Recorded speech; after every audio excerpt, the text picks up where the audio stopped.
Good evening, everyone who's actually no one, and welcome to Casual AF, the gaming stream so casual, 95% of the time, I don't even turn on a video game. So, I'm here with my co-host, Craig Bragg. Hello, all. How you doing, man? I'm good. How are you? Living the dream. Good. Happy New Year. Happy New Year, everyone. I hope you all had a safe and happy New Year. Because, wow, man, did that get started right quick. Yeah, sure. I know, right? Just wild. So we'll get there, but I saw a tweet from you that put a smile on my face. What was that? Back in the gym. Oh, yes. Yes. I went back to the gym starting what was Monday? So I think it was before New Year's. What was New Year's Eve? Monday was New Year's Eve, wasn't it? No, Tuesday. Tuesday. So I was there on Monday, day before New Year's Eve. I've been every day this week, Monday to Friday. I've been to the gym. And yeah, man, I forgot how good it feels to push myself. My body ached, and every day afterwards, the muscles I've been exercising have been aching. And I'm like, okay, that tells me that I'm doing something. So yeah, I'm on a new routine. I'm going to stick with it for more than just 6 weeks this time because you keep giving me shit when I switch up my routines after 6 weeks. But yeah, it's the Black Adam exercise routine that's developed by the RP Hypertrophy app based on the controversial character, Mr. Mike Israetel, as he breaks down the different superhero movies and superhero actors, and it says, "Hey, looking at The Rock's body here, Dwayne The Rock Johnson's body. If you want to get that kind of body, here's how you'd want to build your workout." And so he gives a sample workout, then he puts it up on his RP app. So I'm like, okay, I'll follow that for 6 weeks to see how it goes. So far, I'm liking it a lot. So I'm gonna stick with it for a while. Yeah. Yeah, because that was something else that you before we got on, you had mentioned, there's so many things, multivariate things, your diet, your sleep, time between your workouts, right? And that's why I was saying it, like it clicked for me then. That's exactly why I feel you should stick with the program, a particular program for an extended period of time. I'm talking like 3, 6, 12 months even, Sure. because that's one constant now that you have. So you against that, you can measure, maybe it's the food, maybe it's the sleep, but this is always steady. Yeah. So you can see how much better you perform or worse you perform on less sleep or more Right. calories or whatever. But yeah, like there's so many variables. If you can turn one thing into a constant, I think it's very valuable to do so. And I would love to be able to turn my diet into a constant, but I've just been. I'm not going to say I'm not disciplined. I'm not going to say I don't have any willpower because it's bullshit. I do. It's just I'm not engaging it, and it's a character flaw on my part. I know I could eat better. I know I could avoid sugar. It's just I'm being very bad. It's like I said, you've got a moral intuition. You got a moral intuition about your health too. You know when you're not doing things correctly, and yeah, so it's just a matter of listening to that inner voice saying, "Why are you eating that?" Slap yourself in the face and don't do it. So yeah. See, I've also found though, like, okay, look, if you're trying to put on muscle mass, you do have to eat more calories, right? And there's this thing that goes around some of the interweb forums, right? Oh, dirty bulk, right? Basically, just eat the Burger King. You know what I mean? Have a second helping of onion. It's like, hold on, whoa. I'm sorry. No, I don't eat Burger don't King. I'm don't 40. don't bulk with poison. I'm 40 something. If I eat a lot of Burger King tonight, tomorrow, I'm gonna feel as bad as if I'd been drinking. That's gonna cause real problems in the gym in terms of performance. Yeah. So, like when I hear dirty bulk, I think, go ahead, have the bread. Have a second helping of potatoes. Fried chicken, why not? Yeah. But it's still chicken and potatoes and your veggie, right? Like dirty bulk means eat more of the stuff that you normally restrict, not the stuff that you shouldn't eat because it's not fit for human consumption, like Captain Right. Crunch. Uh, Twin was throwing shade at my guy Mike Isertel because apparently when he was at a competition, he had a post-workout meal. That was it a whole box or just a big bowl of It's an Captain enormous bowl. Like it's Crunch? like A big old bowl of Captain Crunch. And I'm like, why the fuck would he eat Captain Crunch? And that's the other thing. It was post-workout. I'm like, that's when you take in your protein. Why are you eating just fucking carbs and sugar? like and moving towards a show. Come on, like I mean, I'm. It's winter, right? I'm trying to put on some muscle mass before I start trying to slim down a little bit for the summer, right? Right. Maybe have abs again. I'm not going to eat fucking Captain Crunch ever. No. Like, what? What the fuck? Yeah. The problem here in this house, I'm not going to say it's my problem. The problem in this house is that we've got one person who wants to get in shape and another person who is laissez-faire about the idea. Mm. Right? She's open to going to the gym and doing aquafit with me, but unless I basically say we're going, it's not going to happen. And as a result, diet-wise, she's not she's not avoiding the bad stuff. She'll buy chips, she'll buy sweets and bring them in the house. And then I see them and I'm like, I want them. Now, I know it's up to me to resist that urge, but nonetheless, if they weren't here, then I wouldn't have the urge. All that being said,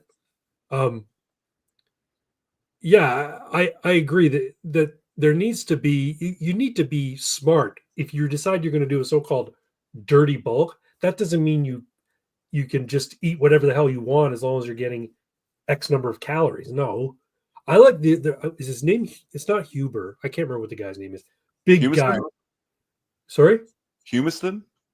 could be giant beard, big muscular guy, and he's like Bald, huge white room gym. I don't think he's bald. He wears a hat a lot, so he might be bald. But anyway, his thing is like, I don't care what, like, as long as I'm getting my protein, I'll eat whatever the hell I want. Once I hit my X number of grams of protein that I need, the rest of my calories can be whatever I need. Because I guess he's constantly in the gym, constantly building muscle. So all he's concerned about is getting the protein to build muscle. He's not one of these guys who's super cut. He's big, like he's a big, powerful looking dude. So now I want to do what they call body recomposition.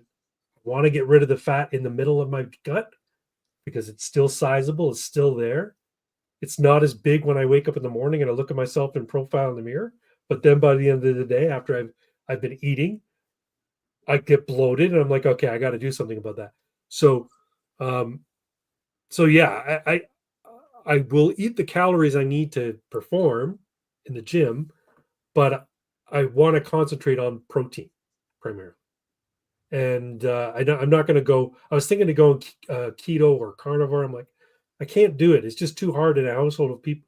If two people aren't going, if you've got a house where the people who are eating the same meals together aren't going to be following the same diet, it's impossible or nearly impossible. So I'll just stick to concentrating on protein and try and keep my carbs from a vegetable source as opposed to a grain source. So that's my plan anyway. Yeah. No, yeah. And I mean, like, just look at your plate, right? You should have like a little more than a third of it meat, right? Or fish or whatever, like, you know what I mean? Yeah, Animal protein. And then split the other in half. Decent carbs and veg. Yeah. Like potatoes or pasta or something, right? And like, but you got to get your, like, because sometimes the crazy diets and the crazy meme workouts and stuff, it's like there's people have been doing this for thousands of years, like eating balanced diets. You know, like carnivore works for a few people, right? I don't think it's sustainable for most people. Most people should be eating a lot of meat and greens and nuts, and then you know, some starch. I don't think you can do, unless you have like autoimmune disorders like Michaela Peterson says she has. Yeah. I don't think you can do carnivore long term. I think you could do it for like, you know, a month or a couple of months, maybe half a year. But I think ultimately you're going to want to get some roughage in there. You're going to want to get some nutrients from plants in there. You know, you can't just take everything via supplements because they're not always bioavailable in a gel caplet form. So, yeah. Well, I mean, we're sort of, amateurishly running the experiments now. We're watching that a number of vegans are dying of malnutrition. We'll see how many carnivore people long term die of malnutrition, right? Like, we'll figure it out. But I mean, eating, we figured it out a long time ago. Yeah, no, it's Right. true. And the thing is, like, that's the good thing about someone like RFK, sort of turning, sort of uh, shifting the Overton window, so to speak, as opposed to with regards to health, because he's all about, we got to get the processed food out of our fucking grocery stores. And I know it's not going to happen, but if the conversation can switch to people need to be eating more whole, real food and less processed foods, then maybe there could be a resurgence. I honestly think that the government should give, uh, tax breaks or grants or some sort of thing to people who put backyard gardens in and grow vegetables, like vegetable gardens in their backyard.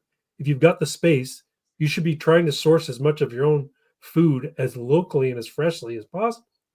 So, yeah, I mean, if I were prime minister, I'd make that a priority. I'd say, look, you know what, we're going to give, if you're a homeowner and you can put in a vegetable garden in your backyard, that meets a certain criteria in terms of like square footage, like not just a raised garden bed, but a decent amount of space. We'll give you a break on your what do you call it, your property taxes, or your, I guess you don't pay federal property taxes. We'll encourage the municipalities to give you a break on your property taxes because you're helping the environment, because you're not necessarily relying on groceries shipped from across the country or from across the border. If you're growing, 50% of your vegetables are coming from your back garden, you're helping the environment, right? Sure, but Canada man for PM. That's right, Ben Felsen. And hey, Pox, he's here. We're late and gay today. But knowing our government, they'll No, actually add tax, right? Saying, well, no, they you're give you you're obviously cutting into our carbon tax gains by reducing your carbon footprint, so we're going to need that money. yeah, no, instead they'll give you a GST holiday for the last 2 weeks of the year on things like Pop Tarts and fucking processed foods. Who are giving you a holiday on those fucking craft dinners? Go ahead, get the craft. Here's the thing: craft dinner is already GST exempt. Like you're going to be able to avoid. You're going to be able to not pay HST on luxury items. Like going out to dinner, going to the theater, like eating shitty food in the popcorn. Like maybe give people a break on building gardens in their backyard. Give them a break on, I don't know, eating more fresh food. Why don't you make locally grown vegetables, like stuff? Ontario should give a break to people who produce food in Ontario and sell it in Ontario so that people will more likely buy their groceries from Ontario growers. That would make sense. Maybe they do, but I haven't heard about it. So No, but this is Canada. That's not your money. That's Canada's money. we're not a serious country. No. Did you see what Canada Man posted on X a little while back? I'm not sure. He's been pretty prolific. One moment, I'll see if I can find it.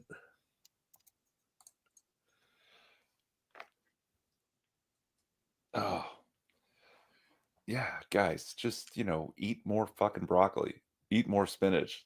I like broccoli, not gonna lie. I love broccoli. Yeah, I don't know what happened. It's probably the more physical I got, right? The more I wanted broccoli. Broccoli's good for you, and I can eat it. I can eat it steamed. I can eat it baked. I can eat it raw. But if I eat it raw, I kind of like to have it, with a dip or something to dip it in. No, I'll typically steam it. Give it a nice crunch. And maybe just a little butter, You see this? Ah, here we go. Why is it in bright mode? I thought I put this shit in dark mode. Sorry, I've covered it up. 1 second.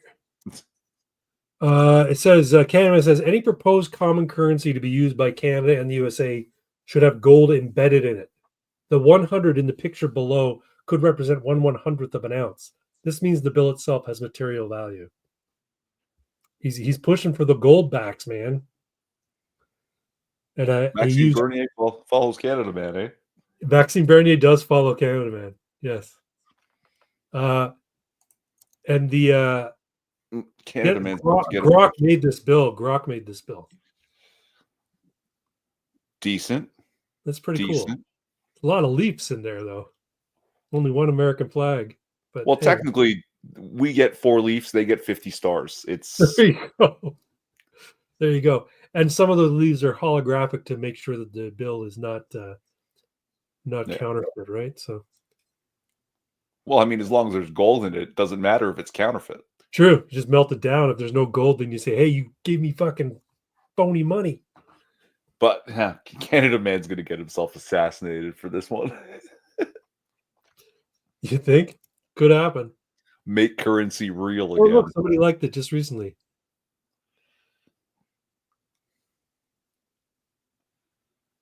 What's this? Well, when I come across it, I will like it as well.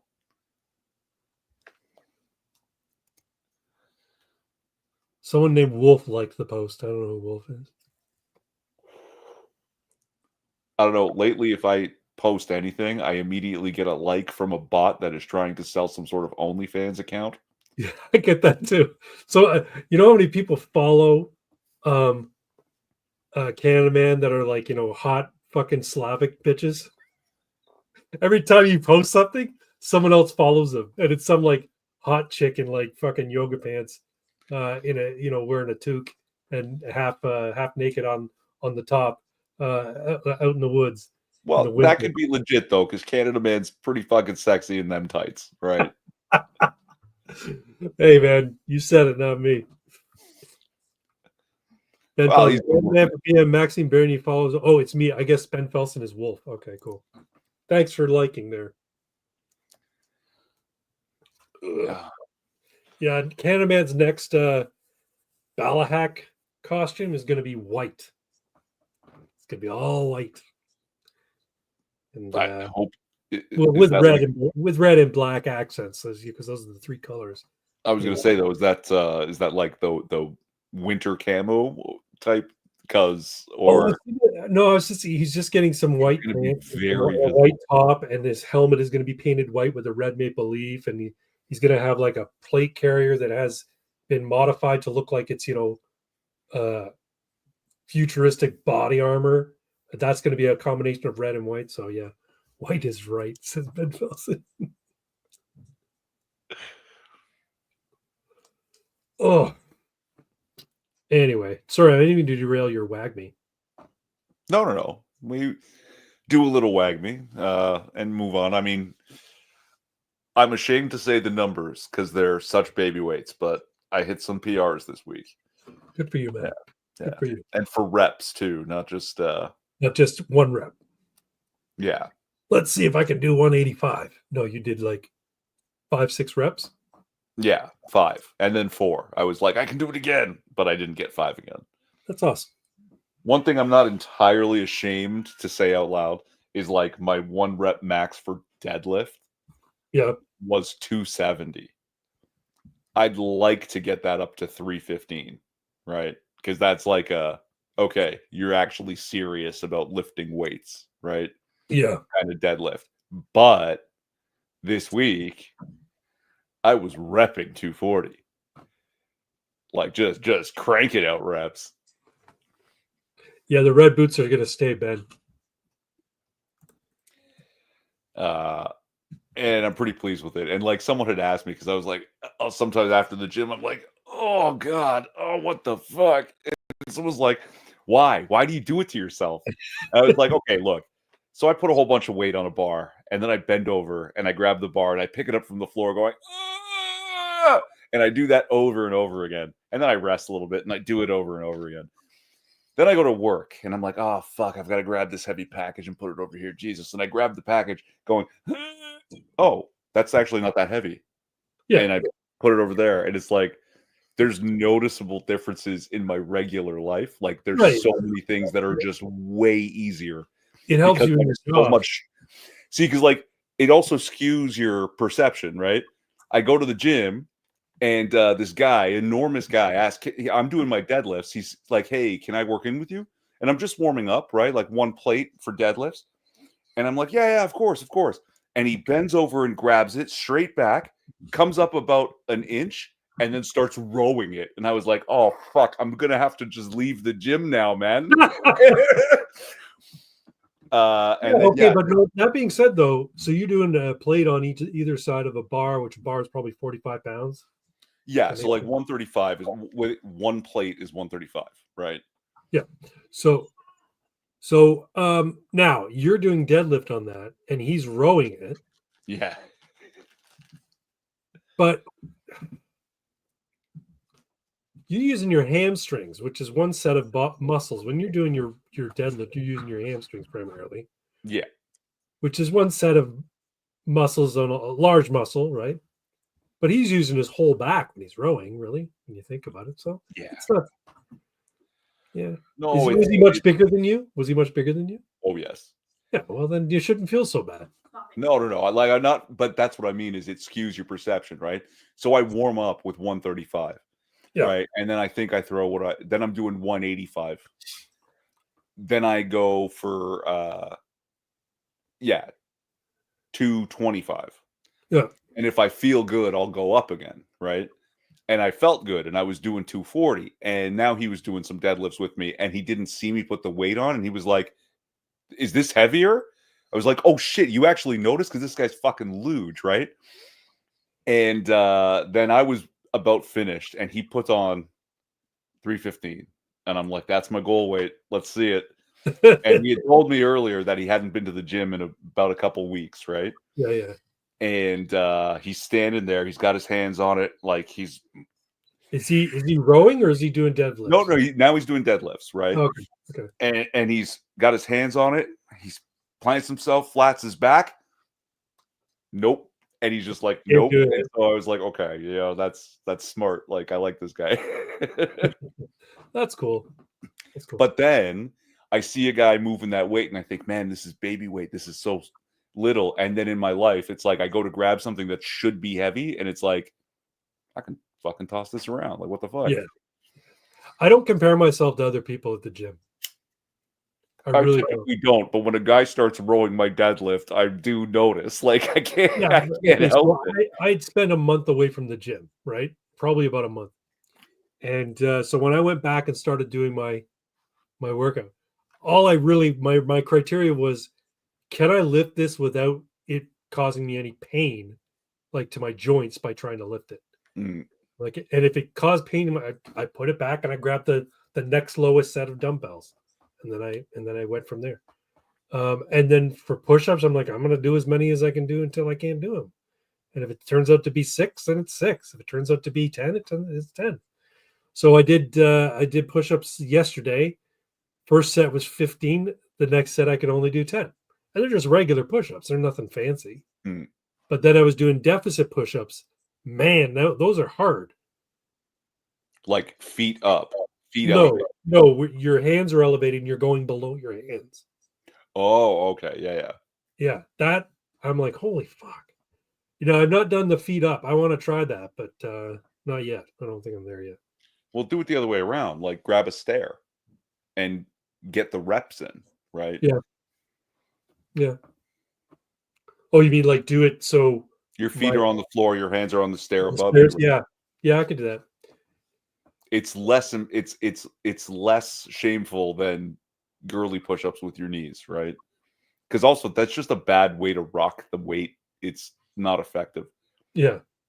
But on the stair, right? Because then you can progress as you go, right? You can just go down a stair, go down a stair, go down a stair. Yeah. And the next thing you know, you put your feet up on the stair and your hands are on the floor, and then you're going up a stair, up a stair. Yeah. As long as you're going harder than last time. Yeah. I still can't do unassisted pull-ups though. I think I need to try those from like a lower, like a lying pull-up, where you have a bar above you and your feet are resting on the floor. It's almost like you're plank and you pull up that way. I think I got to try those for a bunch of reps before I can do my own pull. People say that you shouldn't be pulling up. You should be trying to pull the bar down to you, and that's how you'll engage your back muscles. It smells like yoga mats in the metric system up in here. You hear ring P6. Oh, it's Yeah, six. you should probably get off this faggy workout stuff. There's a link in your Twitter DMs if you have some time. We will, like, I mean, pull like, I don't know, do the negatives, right? The wherever you have a pull-up bar, if you have like a platform or a step to help get up there, Yeah. use it to hop yourself a little higher and lower yourself as slowly as you can. That's really Well, that's not a bad idea. Yeah. yeah, no, because it's the negative, or is it, the concentric? Is that what they call that? Yeah. Or Eccentric whatever. and concentric, yeah. Yeah, I forget which is which, but the negative Yeah. of whatever you're doing is really where you're making your strength gains, right? So like, as long as you do it as slowly as possible and then hop up again and lower yourself as slowly as possible, you'll be surprised how quickly that builds your strength. True. Oh, did you invite Six to join us in the stream? Yeah. He's Cool. eating right now, but he'll give us a sports update. Tell us who knows what. He's always got something. Oh, okay. Sorry, go ahead. Well, no, okay. This is the casual gaming stream. Casual AF. Let's talk about a game I haven't played in a long time, but I've had it for a long time. I used to play it a whole lot, and I think Pox just picked it up, he said. Oh, Elite Dangerous. Yeah, Elite Dangerous, because it's on sale for like, what is it, $6.50 or something like that? Yeah, $6.49. I'm thinking I might download it too. Now, my question is your only avatar in this game your ship, or do you have a person that you see? There's a person, but it's very limited because mostly you're just first person in the cockpit. So you don't like customize what your character looks like so much. You can customize your ship. Oh, you can. Okay. Oh yeah, and yeah. But I mean, like, there's not a lot unless you want to. This is how they get you. They give you the game cheap, and then if you want to buy points to, you like earning points to spend on like customization, takes fucking forever. So you're better off, $10 here, $10 there. Next thing you know, it'll be a year later, and you spent $300 on points to customize stuff. Well, you see, I'm not one of those people who's like, oh, I gotta have that cool ship. I'll spend the $9 to get it. I'm more like, can I make a character that I'll be happy looking at when I'm playing? That's it, Oh yeah, like you mostly won't look at your character. You're mostly looking, like, trust me, you'll be looking at the galaxy because it is fucking wild. Like, it is so crazily cool. Like you're in the cockpit of the ship looking out at space. And yeah, like it's so weirdly surreal. So what's the difference between Elite Dangerous and Elite Dangerous Deluxe Edition? I'm sure it just has all the downloadable content, right? Like the rover and maybe the what's it called? The new Odyssey thing where you can actually get out of your ship and walk around rather than rover around. Because for the most part, you're just like in the ship, right? And the ship goes into a station, and then you make your purchases, sales, whatever you're doing, drop off your bounties if that's what you were after, and then you go on. It's also on sale. It's only $11.37. Yeah. So this game is wild. Okay, so No Man's Sky has gotten very, very good. It was not what it was supposed to be when it came out, but every update since has been free. Yep. And now it's apparently what it was supposed to be. But I sort of fell off it a long time ago. Pox still plays it. Yeah, I play it every now and again. I go back to it every now and again. The problem, I think, with that one is that everything is procedurally generated. Yeah. All of it. This game, Elite Dangerous, is as close to an actual star map of our galaxy as a video game could be. Now, obviously, not all stars in our galaxy are mapped, but there's a rough estimate of where the stars are and like how they're spaced and all this. So as players approach new areas, if there's an uncharted star or a suspected uncharted star, it then gets procedurally generated. Okay. Right. And it is, as roughly speaking, the entire galaxy. Theoretically, there's, what is it, 100 billion stars? Yeah. You start in and around near enough to Earth. Yeah. But what a lot of players will do is gear up for the long, deep haul into space and make a pilgrimage to Sagittarius A, the supermassive black hole at the center of our galaxy. Right. Playing an hour a day, it takes most people 6 months or more. That's crazy. Yeah, like that's how big this game is, right? And like you can't just go ahead and do it from the beginning because your ship won't make it there and you'll die. So what year is this set in? No idea. Well into the future. Yeah. Right. So like is Mars colonized at this point? And... Oh God, whole star systems are colonized, right? Yeah. Like there's like an Imperial Federation, there's some alien ancient race that you might encounter and shit. There's like, different factions all over, but like, you're talking about thousands and thousands of inhabited stars. Yeah. Right. And it's very cool. I've downloaded the deluxe edition, and I'm gonna play it at some point. I'm not a big video gamer though. You know what? I don't tend to get into games and spend hours and hours playing them. I'll play for an hour. If I'm not mistaken, and I'm glad I didn't tell you all this before you got it, and now you've got it. So if I'm not mistaken, the three of us can meet up somewhere. Okay. And get on the same ship. Oh, really? That's kind of cool. I think we could actually be a crew, right? Where somebody like you can do that. You can do that in what do you call it? Well, you can do that in No Man's Sky as well. Yeah. See, but at first you couldn't. No. Right? That there was a lot of trouble with it. But now, like huge shit for saying that. Oh yeah, you can meet other players when in reality you couldn't. He basically lied. He's like, I'm sorry. That was the plan all along, but he fixed it and for free. Dibs on Gunnerson. Yeah, and there would actually, if you have a large enough ship, you may have a port for a fighter. So it's actually a mothership that is armed. Launch fighter. Yeah, and you launch the fighter, right? So could be interesting. And you get to name your ship and stuff, the Jolly Roger, Jewel of the Realm, whatever you want to call it. We're going to be space pirates and smugglers. Smuggling's hard. I'm just a legit space trucker. That's how I play, right? Like, do you get robbed a lot? Do you get people, getting hijacked and robbed and stuff? So sometimes people try to rob me. Yeah. Now, as long as the game isn't literally cheating and it's done it, I'm fine. I get away. Like, I'm a hell of a pilot. Hey, leave the cat alone. My dog's trying to get at my cat. Come play right now. Nope. Cat's like, fuck you. See? She's like, fine with me. Trinity, leave the cat alone. Quit being a pain in the ass. Hi, I love you too. I love you too. Say hello to the camera. Make her play. Say hello to the camera. What time is it? It's only 10:30. It's not time for you to go out. It's not time for her to eat. For him to eat. Monkey.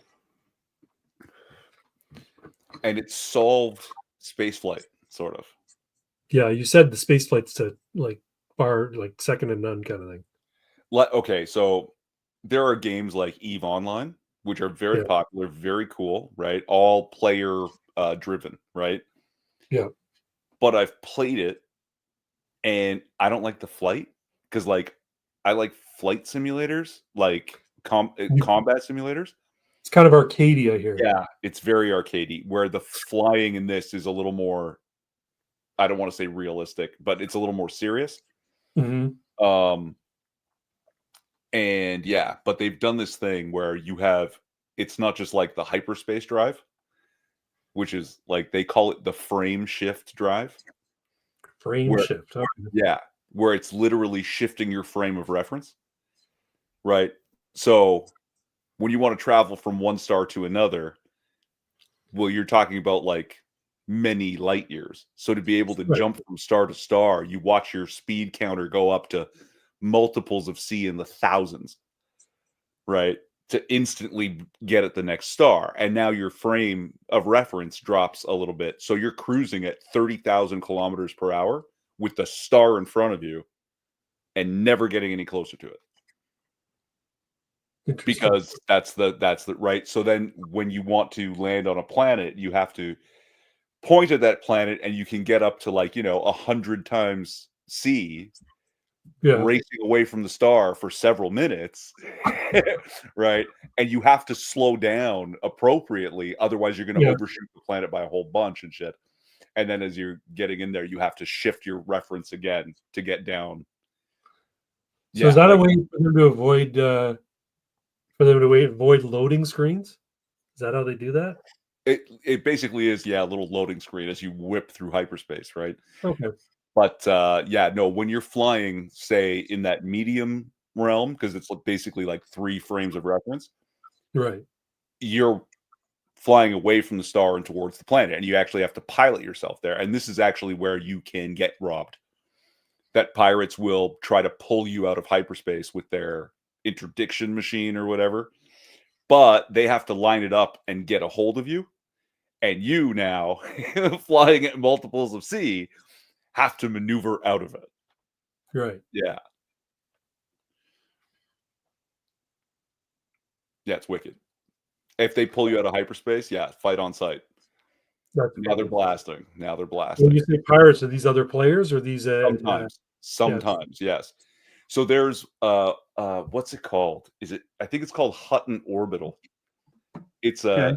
a space station that orbits a star. And when I got to the star and I pointed at Hutton Orbital, the space station, ramp up my speed, I'm looking like estimated time of arrival. 90 minutes? I have to fly this at 90 minutes. I'm going like 500 times light speed. This is fucking ridiculous. This is a thing that people do on a regular basis. Get to Hutton Orbital. Yeah. But there are griefers. They will wait for you at Hutton Orbital and then just attack you as soon as you drop out of hyperspace. So you got to drop out well in advance and then sort of But cruise in. even if you can fight them, if you can get onto the station, right? Like, yeah, it's very See, that seems like I don't know. I mean, I get it. It's supposed to be like a Wild West kind of like frontier thing, but you would think that there would be NPC like Federation ships that would take out griefers. so there are cops, yes. Yeah. Cops will intervene, but sometimes they can shoot down the cops if they're good. And Like, their bounty goes up and the whole yeah, bit. like Pac said, they're pirates, they're smugglers, they don't give a shit. Just murder cops. They're just space Yeah. cops. But typically, right, because there's multiple factions in the game, what you do is you go pirate over there. Then you go back to your people, and you don't have any bounty in the Federation, only in the Imperium or whatever the Right. fuck they're called. I can't remember, right? So yeah, you could basically be a privateer. Interesting.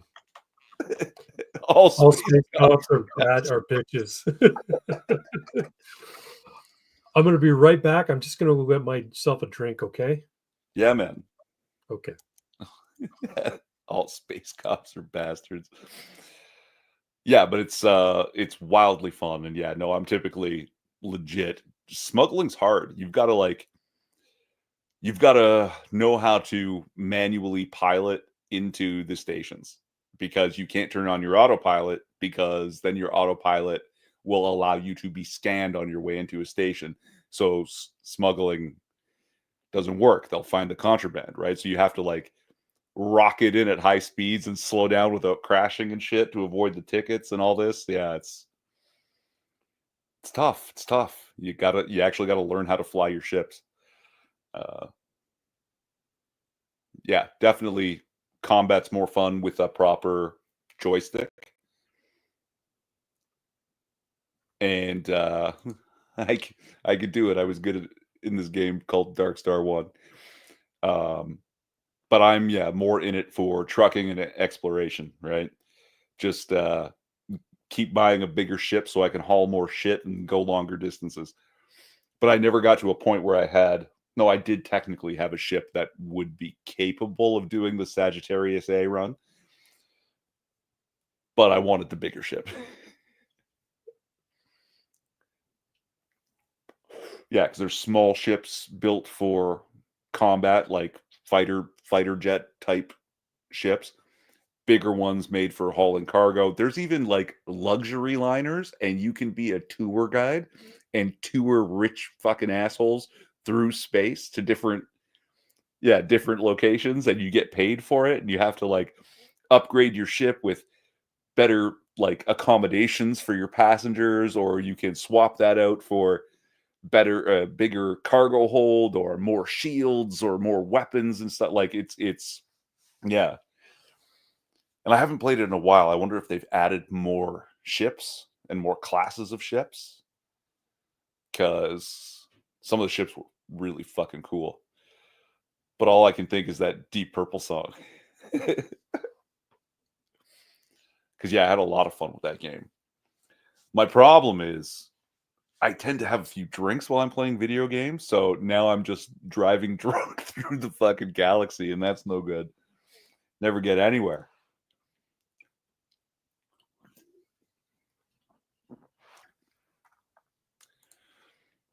Oh, see, but you can't do it. If you're the gunner, you need to be the pilot then. Because I don't know if I could pilot that. And I could. Depends on which ship, though. Probably any ship. I'm pretty damn good.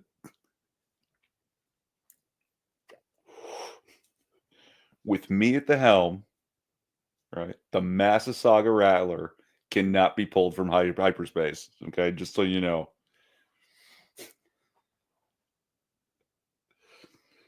And I find naming the ships is like the most fun. Just the most fun. Yeah. There was one of them is the model is a Diamondback, and it's actually a good exploring ship, even though it's fairly small. So of course, being, you know, from Canada, I called my Diamondback the Massasauga Rattler. Yeah. Makes sense. Yeah.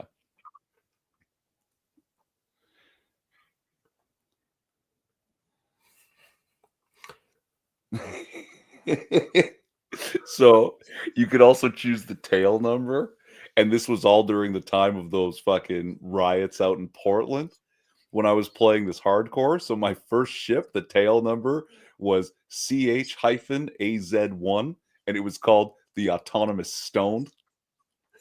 I know what Cox's tail number is going to be. 1488. It's probably already chosen. If I had to guess, it's probably lots of people out there with 1488 as their tail number. Tail numbers are all 5 digits. Oh, so it'll be H1488. H888. 7688. 7688. There you go. And look who's dropped by. I have dropped by. El Presidente Chupacabra. I'm assuming that says Chupacabra. It does. Which means goat sucker in Spanish. Goat sucker. That's what the Chupacabra is known for, right? Sucking the blood of goats? Yep. They have a mad hard-on for those goats. So gotta get them that goat blood. Are you into cryptozoology and like weird sci-fi stuff, like weird? Craig, you do realize you do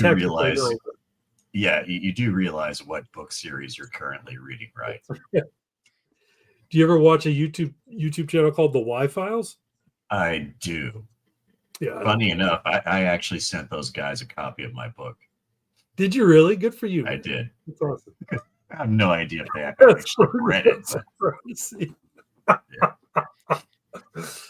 Oh shit. Say, Irving. You might remember this. Do you remember the El Duende? Oh, it sounds so familiar. Yeah. It'll come to you. So it'll come to you exactly what the context of that conversation was. But yeah, good old El Duende. That's another one of the more recent. It's the Latin American adjacent cryptos out there. He's like a Mexican Wendigo. No, it's actually like it's like the Mexican cobbler elves. Oh, weird. Yeah, it's that they're like their version of the cobbler helper elves. That there's some really interesting little videos about the El Duende. Yeah, a lot of cultures have like a friendly elf spirit thing, like the house elves, basically. Yeah. Bukas are like European. But where in Europe? Because like the Slavs have the domovoi. Yeah, I don't know where Buka comes from specifically, but they're basically little fairies that, like, they clean up messes and shit like that until unless you do something disrespectful, and then they'll spoil your milk and put butter on your floor and stuff like that. Yeah, the El Duendes is one of those. It's not generally regarded as malevolent unless you piss them off. Then they'll fuck with you. So it's primarily in that Mexico, Guatemala, Costa Rica. I'm not entirely sure about Cuba. Their superstitions are a bit. So what do you think about Trump sending the military down to Mexico to crush the cartels? Fuck it, why not? Great. I'm surprised. Like I was thinking, you know what? Like, yeah, if the Mexican president asks him to, he'll do it. You know what I mean? Oh hell yeah. Yeah. I'm surprised they haven't done it themselves, but I guess the military are equally corrupt in Mexico as the cops are. Oh, yes, yeah, certainly. Fuck. Send the Delta Force and the SEAL Team 6 down there to Chuck Norris clean house. There. Chuck Norris will get it done in 24 hours. Oh, holy shit, yeah. From what I understand, though, it actually is a problem of balance of power, that the cartels have so much weaponry and forces. Yeah, they had better shit than the they have better shit than the military. Yeah, it would be all out war, right? That's the problem.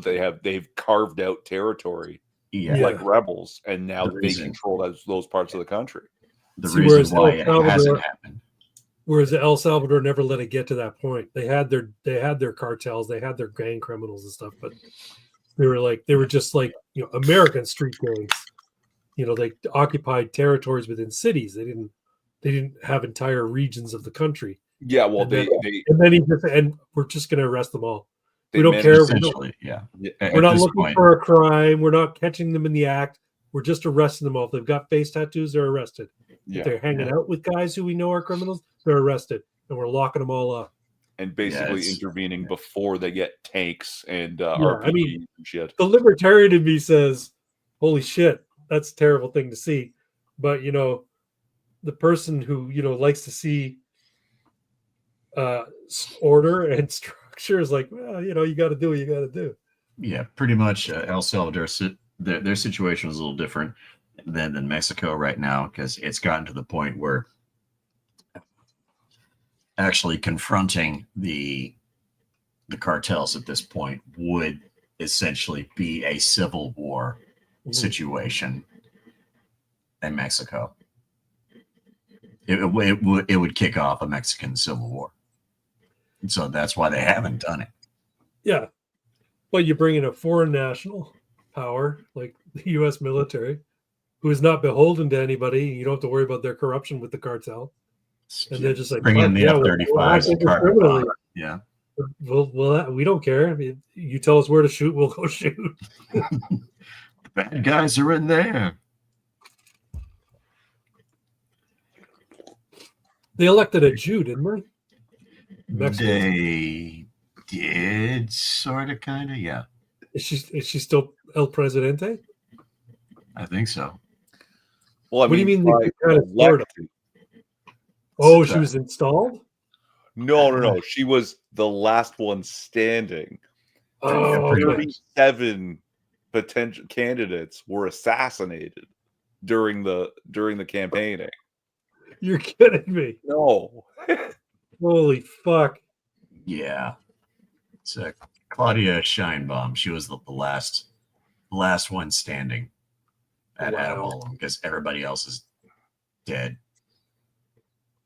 So they didn't kill her because she's friendly to the cartels, or they didn't kill her because she killed their mom? She was the wettest noodle in the pot, essentially. She was the path of least resistance. So she was the least threatening among the pack. Interesting. Yeah, you know what? I'm beginning to think that the aristocratic utensil has it right. Democracy is a failed program, like a failed experiment.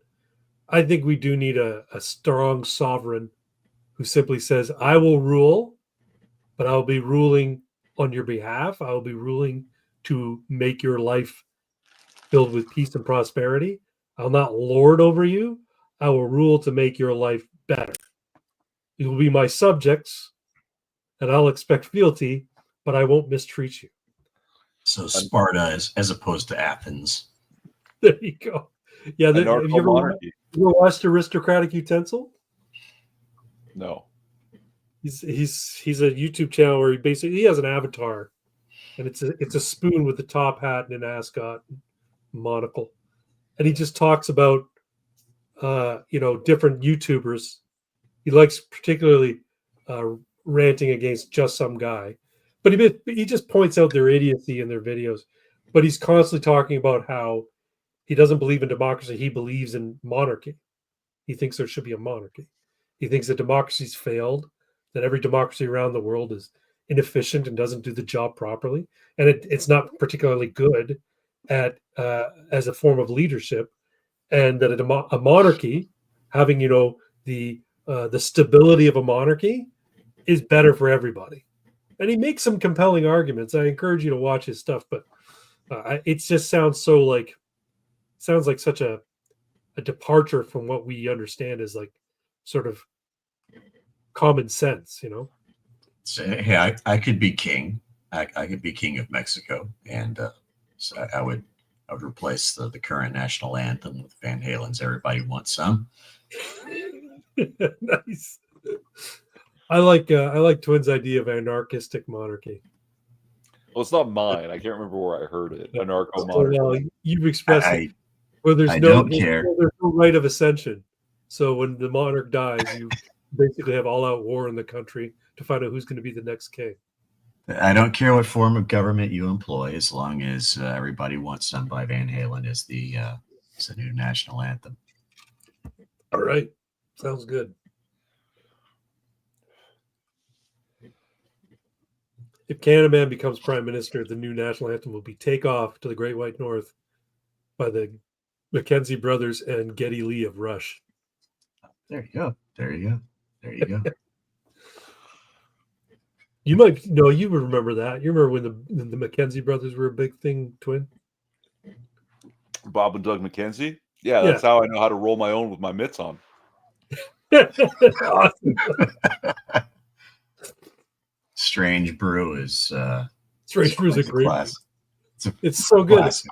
Fucking Max von Sydow and Bob and Doug McKenzie. Yeah, I got his rookie card. I need to watch that. That movie's great. Elsinore Brewery. Fucking love it.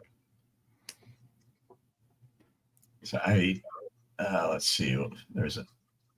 What movie was it? Canadian Bacon. Have you guys seen Canadian Bacon? Oh yeah. Not for the longest time. I think I saw it when I was a kid. Yeah. Ree Perlman and John Candy. Yep. So John Candy, interestingly enough, doesn't play a Canadian. No, he's an American. Yeah. And the prime minister is the president is Alan Alda. Who's the prime minister? I'm trying to remember who the prime minister is. I just remember the president was Alan Alda. My favorite scene has got to be the cameo that Dan Aykroyd did as the Mountie that stops them and makes them write all their shit talk in French. Yeah, where they had graffiti all over the truck, and one of the graffiti was "Eat my shorts," and so they made them write it in French. Manger mes briefs.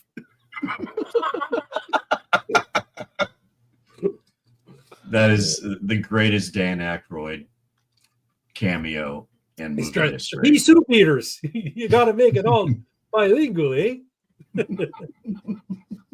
Where are you headed? Ontario. Sportsman's Paradise. The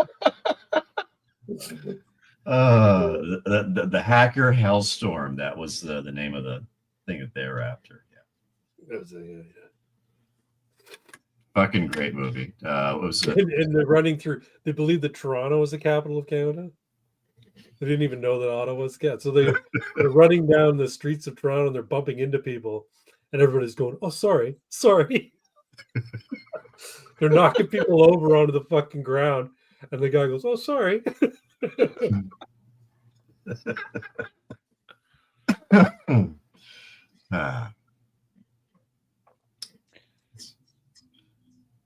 So where were we? We were talking about Elite Dangerous for a while. We did briefly touch on the Trump Tower. What do you call it? Cybertruck explosion. Yeah, wild way to start the year. Yeah, I know, right? Wasn't it New Orleans at like 3 a.m? Yep. And then Las Vegas just a few hours later. Yep. So I guess everybody kind of collectively agreed, hey, if we're gonna do an attack, this would be the perfect damn time to do it. And it's just like an unconscious thing that spread like unconsciously throughout society, or like maybe I guess people were subliminally hypnotized by Madam Web or some shit, and everybody's agreed that this is the perfect time to do it. Well, they're apparently linked, but I mean, I can't believe a word coming out of anybody's mouth right now because everybody's full of shit, and it just doesn't matter how much. You can't trust the media. So what do we know? You can trust 4chan. If you go on 4chan, I'm sure they've got the inside scoop, but that's all full. They're all full of shit too because people are spreading all sorts of misinformation there. It's all fake and gay. Yeah, don't believe anything you read and only half of what you see. Yeah. I don't know. I'm just hoping it's not a precursor to something happening at the inauguration. Yeah, I've seen them come up with Plan B of actually having the swearing in at Mar-a-Lago as opposed to.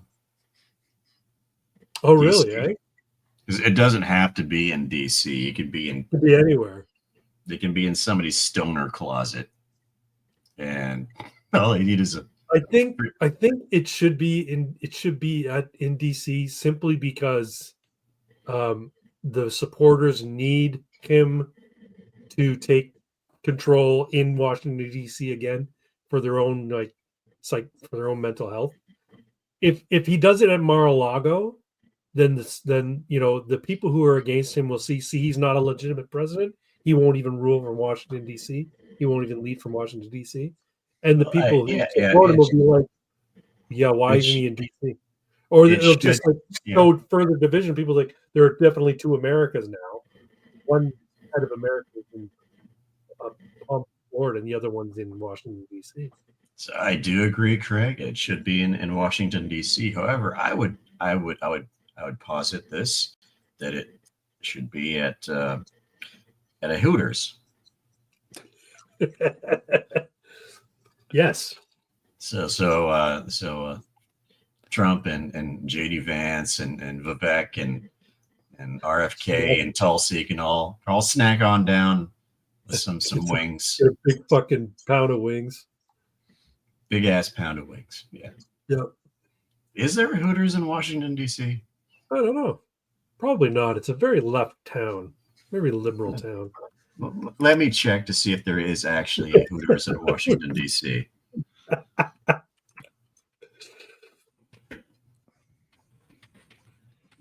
It's probably just outside of Washington, D.C. I can see there being one in Maryland within like a 30-minute drive. Hey, what's going on with Tim Pool? He did one broadcast the other day on like about FBI linking both of the attacks, and that was it. He had 140-minute. Yeah, He does Christmas, New Year's break. They took these weeks.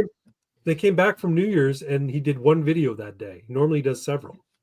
Yeah, no, like technically he's on vacation, and it's a skeleton crew. I think he was alone in the building. He even said so. It was like, well, I'm here. And obviously, some stuff, so I'm going to do it. But he doesn't have the crew to do all that work, right? He said something on X about having a great big announcement in the new year, and people are speculating that he's joining the Daily Wire. Oh, he covered that too. That's all bullshit. Yeah, I didn't think it was the case, but so, gentlemen, I have some good news and some bad news. What's that? First of all, there is some good news. Okay. The location, this address is 825-29 7th Street Northwest, Washington, D.C. 20001. Okay. Problem is, it's closed. Oh. Permanently? Yeah. Permanently closed. That's too bad. So they did have. Where's the next closest Hooters? Let me check. Why does the left hate boobs and freedom? Hey, you know what? If they don't do it at a Hooters, they could do it at a Steak and Shake. Steak and Shake is like my favorite U.S. chain restaurant. So good. You have Steak and Shake in Texas? Who, me? No, I'm talking to Six. Does he have Steak and Shake in Texas? Doesn't ring a bell. But let's see. Okay, so there is a Hooters in Maryland. That's on Baltimore Avenue. It's 14707-B Baltimore Avenue, Laurel, Maryland, 20707. So if anybody's interested in going to Hooters after the presidential inauguration, speechy speech, then there you go. If I would love to go to the inauguration, but I can't swing it, you know. Not even for some chicken wings. Well, I think we got a Hooters in Niagara Falls, so I'll just go to the okay. Well, you can watch it on TV. There you go. While you're at the Hooters. Twin, you want to go watch the inauguration at Hooters with me in Niagara Falls? I'm pretty sure there's a Hooters right around the corner from me. Is there really? Yeah. Okay, we'll go to the airport. Yeah. Yeah. Okay, then we'll go to the one near the airport. That's way closer, even for you, right? We could do an inauguration live stream from Hooters. From Hooters. What do you think? We'll do it live. I think that's a great idea. What is that? The 20th? Something like that. 20th is a Monday. I could take the day off. Yeah, no, we can work it out if you really want to. Shouldn't be a problem. We'll need to contact the Hooters and make sure it's okay. We do a live stream for one of their booths.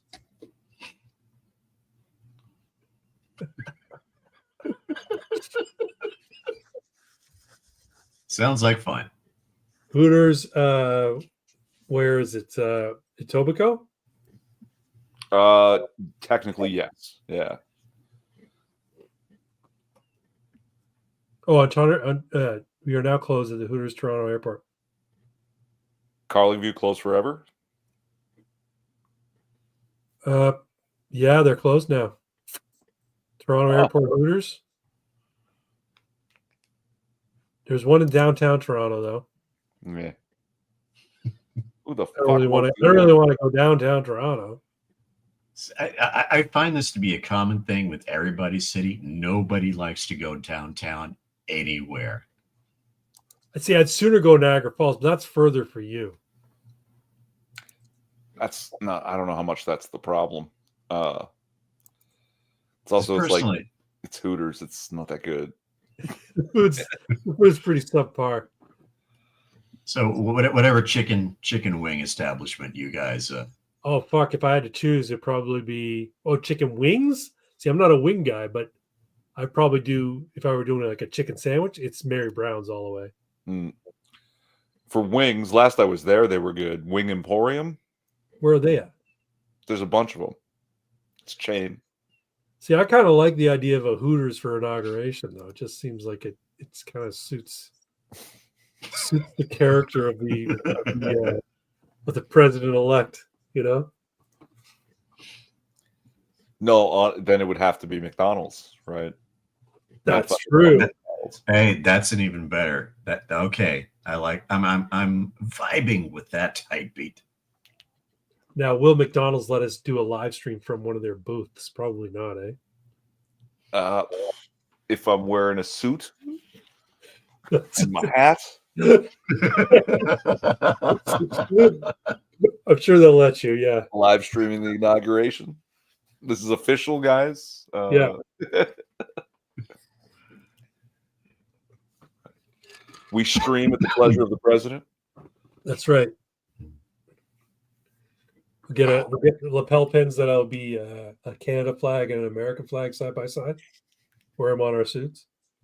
So you guys can say, hey, we're not just having Big Macs here. We're not just having Big Macs.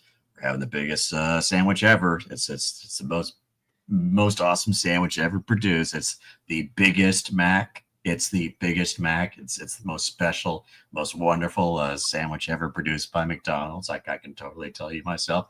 I cooked a few of them myself. This is the biggest Mac. You're all gonna love it, and you're gonna love the next 4 years in America.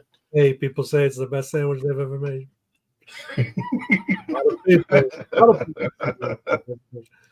Did you guys see the interview with Jordan Peterson and Pierre Poilievre? Yes, and I was, it was more of the same.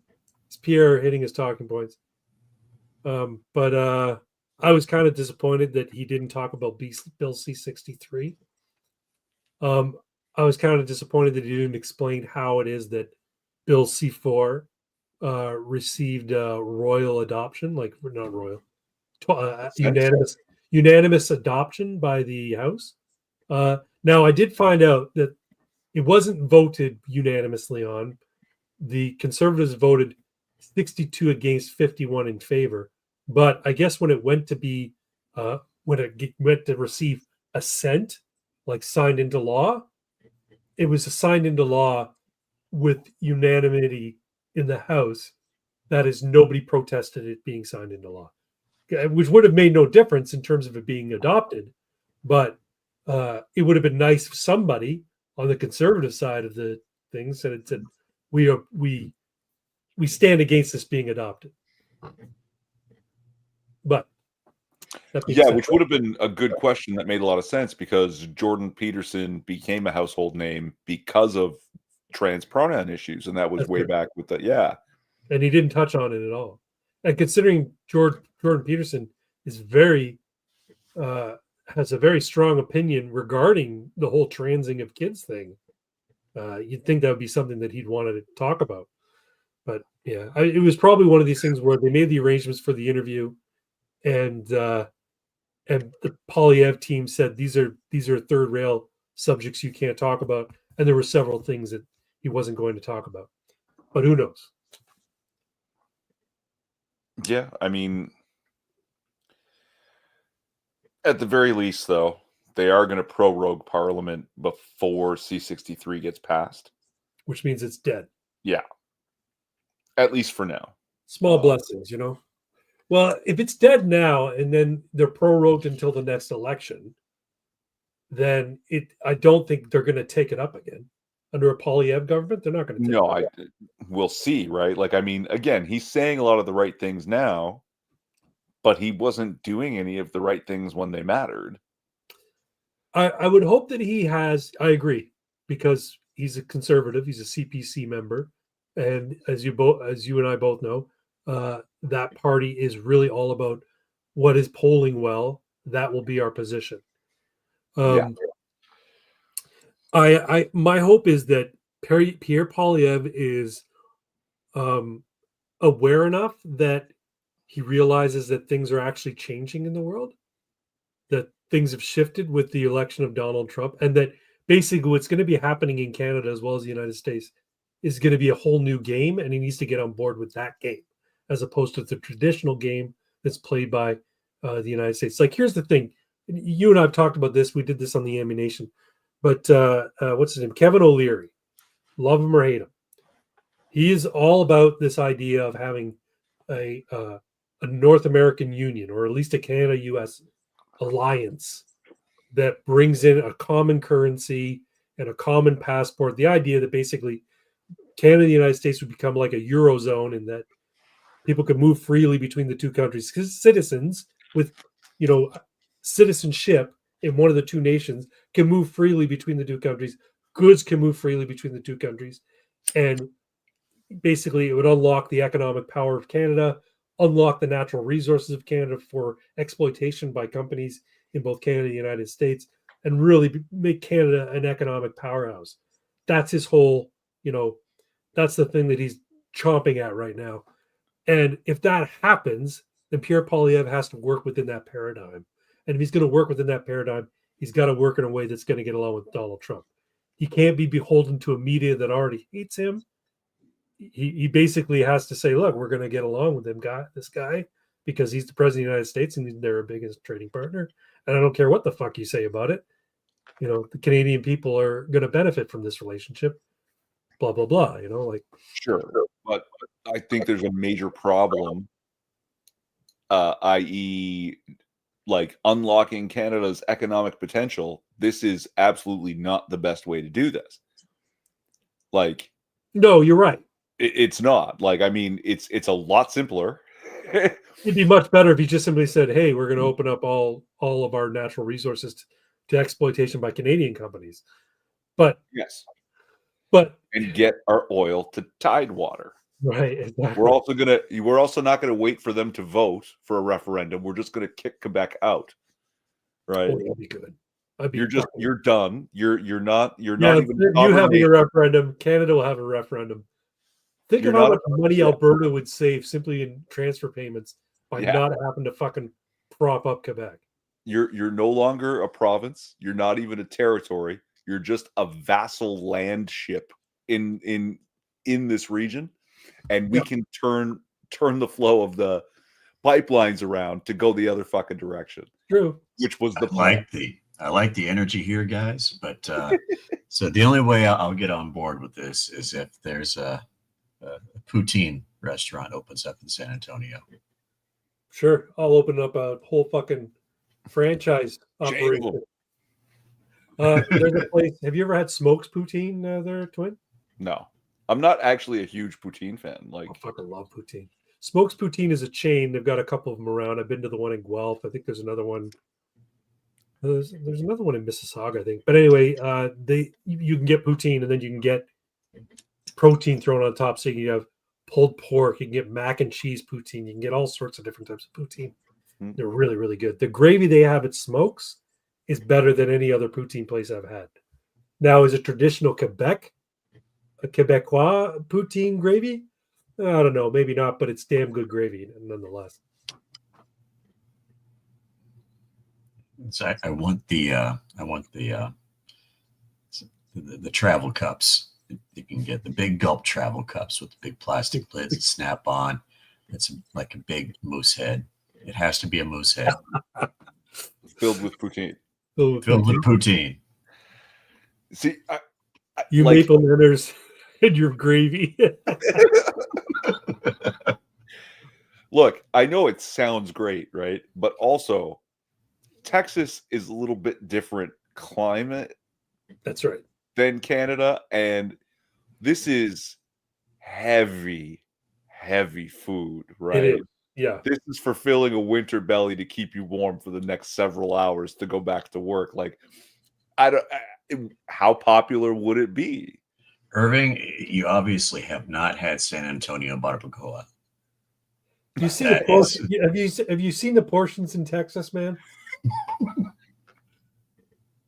All right, let's do it.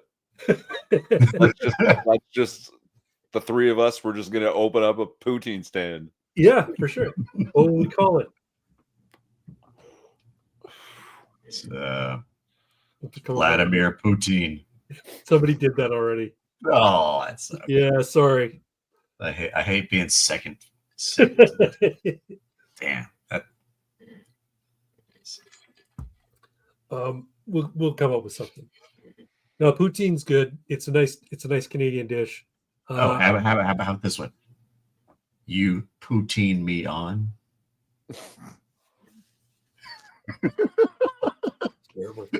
It doesn't have to be poutine themed, right? Oh. We can branch out larger into Canada for the name, like just Canucks. And you serve poutine, you serve what's it called? Like Craft pea dinner. and pork soup, habitant soup, right? Craft dinner. Yeah, mac and cheese, right? No.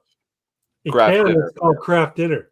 Yeah. And when you order milk, it comes in a bag. Exactly.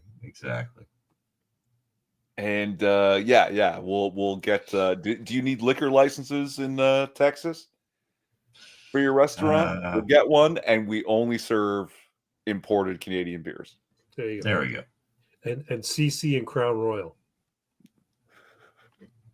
and any other Canadian whiskey that Twin deems is appropriate. They actually apparently our whiskeys are fairly popular in the Bareface. That's a good one. So I have still yet to try this sortilege. Yeah. What's sortilege? What's that? Sortilege is it's not a liqueur because it's like 30%, but it's a maple whiskey made in Quebec. Oh, cool. You put it in the freezer, and then when you pour it, it pours like syrup. Oh, cool. And it tastes like syrup.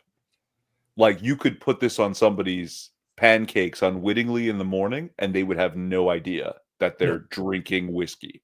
That they're eating whiskey. It is. My newfie brother-in-law got fucking tabled by this shit because we didn't realize how much we were drinking. Like, yeah, it's wild. It's wildly good. So maybe that is on my bucket list is to snag me a bottle of this sortilege, toss it into my freezer, and then put it on my Eggo waffles. Yeah. If you take Crown Royal, you can get a bunch of different Crown Royal flavors. Crown Royal makes a maple Crown Royal. If you have maple Crown Royal with vanilla Coke, it tastes like pancakes. Interesting. Yeah, because the vanilla, right? But not everybody likes vanilla Coke. My wife doesn't like vanilla Coke because she says it tastes like she's drinking a scented candle. She doesn't like it. I'll tell you this: if you take Jim Beam and you take RC Cola, Royal Crown Cola, so I call it a Jim Royal, and it tastes like Jim Beam in Royal Crown Cola. Wow. A good name for it then. Yeah. Another one is Fireball whiskey and was it Strongbow apple cider? Tastes like apple pie because of the cinnamon. Oh, yeah. But I mean, here's the thing. Does it distinctly taste of alcohol as well? Well, you're drinking alcohol. Okay, see, that's the thing. This is what makes the sortilege so dangerous. You don't know you're drinking alcohol. Taste like alcohol, yeah. Yeah, like it's It's mind-boggling. It's Interesting. mind-boggling. Yeah. So you guys know who Scribe Light is, right? I know of him, yeah. Know the name, yeah. So his favorite drink, his drink of choice is Jack Daniels and Dr. Pepper, and he calls it a Pepper Jack. Like the cheese. Yeah. That's interesting. My drink of choice is a Cuba Libre. That's just me. Check group chat to see the planet I just named. Ooh. I think he's playing No Man's Sky still. I think he is. No.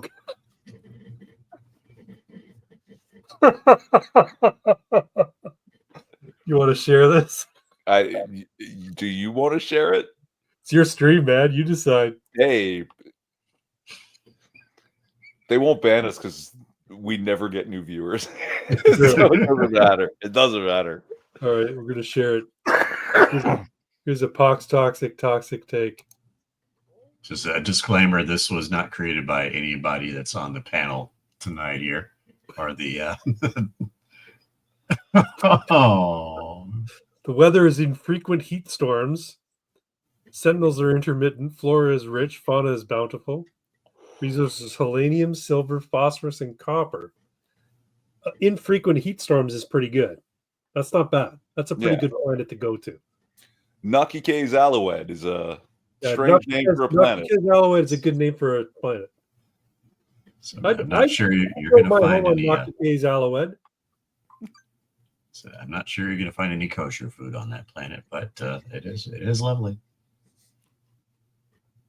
Well done, sir.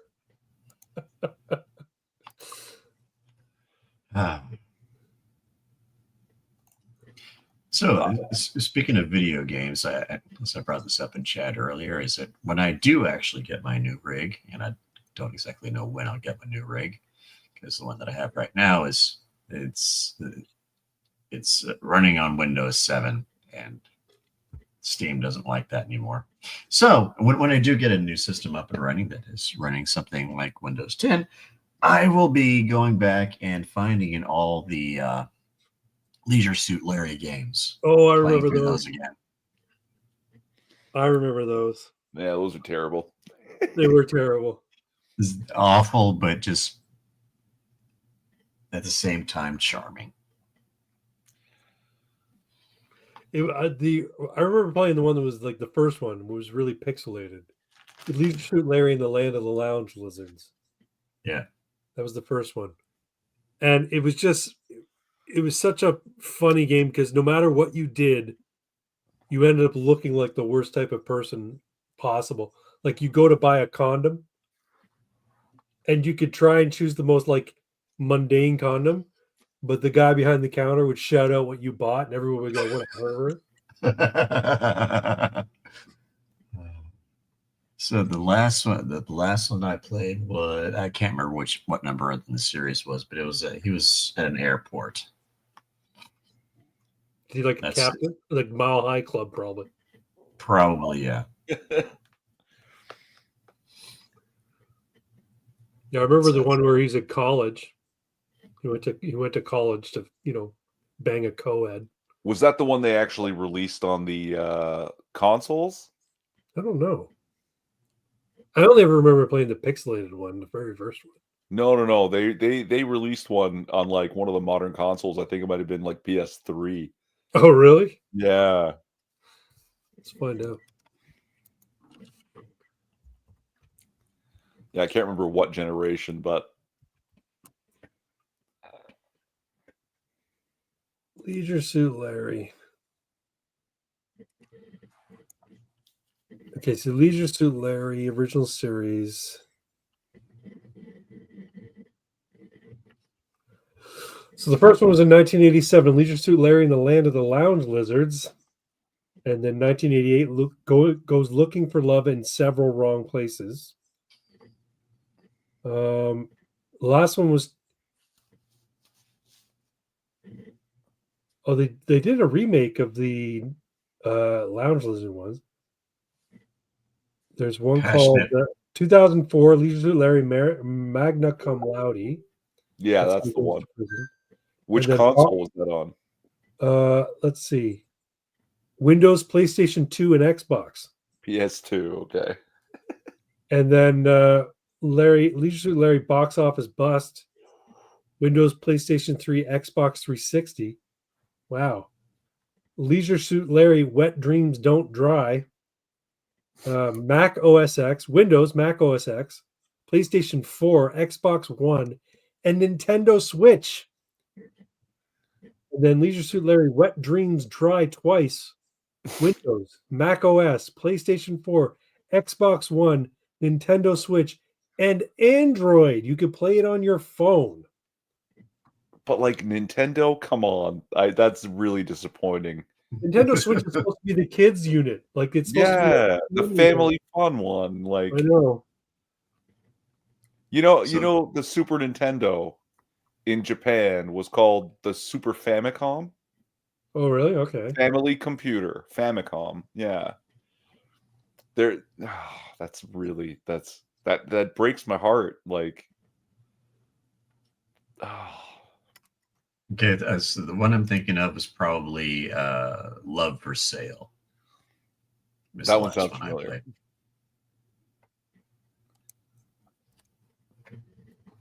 So I'm going to go back and play as many of those as I can get my hands on. This was the one that I played. This was the only one that I played, mind you. So now, keep in mind, this won't be a Nice Hikes stream if I decide to stream it. But This is kind of graphics that I was used to when I first started playing games. It'd be a Naughty Hikes. Wicked Walks. Wicked Walks. That reminds me too, 6. You want to share that, Twin? Sure. My sister, yeah. That's how fucking bad the graphics were. Hey, for 1987, that's incredible. That's wild. That's like double Dragon levels of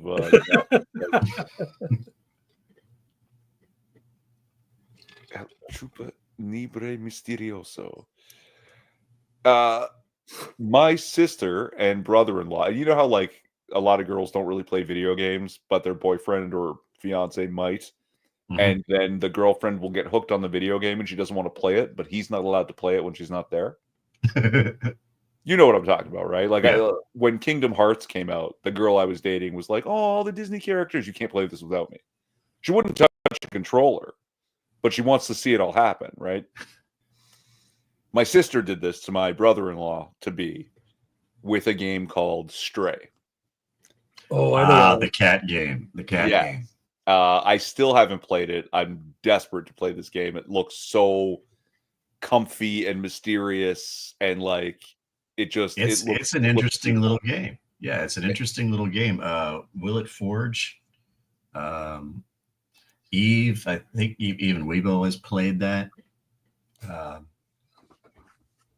Well, my question 6 was, have you played it? I have not gotten a chance. You know why I haven't gotten a chance? Because Steam won't let me play the damn thing. Really? I have I have Windows 7. It's no longer compatible with Windows damn 7. Fuck. And where I have Stray is on Steam.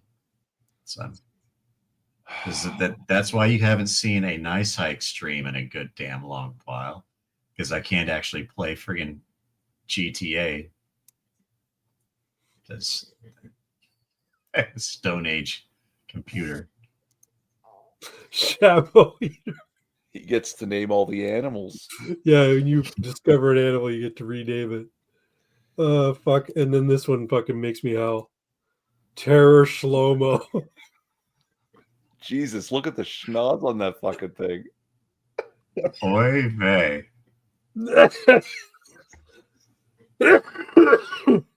Excuse me.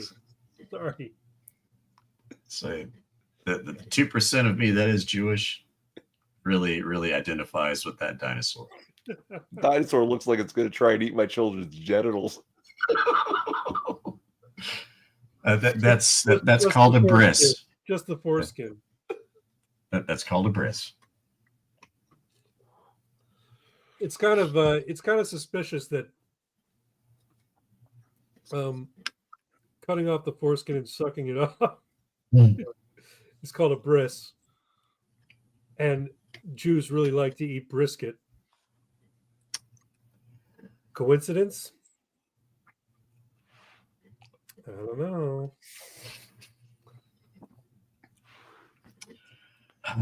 Nova's gonna buy a brisket tomorrow.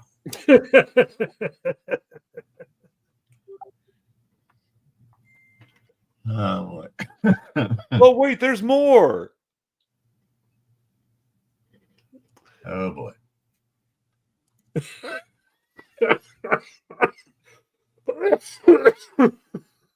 That good, eh? Yes. And to think, I wanted to talk about immigration in Canada. Foreskin's revenge. Oh shit! These guys just let you run wild, eh? Like, holy Yeah, shit. I think he might eventually. They might eventually kick him. Who knows? But you know what? You can have a lot of fun. You have a lot of fun on No Man's Sky. Now I kind of want to go play it again. I'm assuming he's playing an anomaly and not one of the GEC or the Korvax or the what do you call it? Viking? Is that what they're called? Viking? I have no idea. I had a whole Jewish merchant fleet on one game.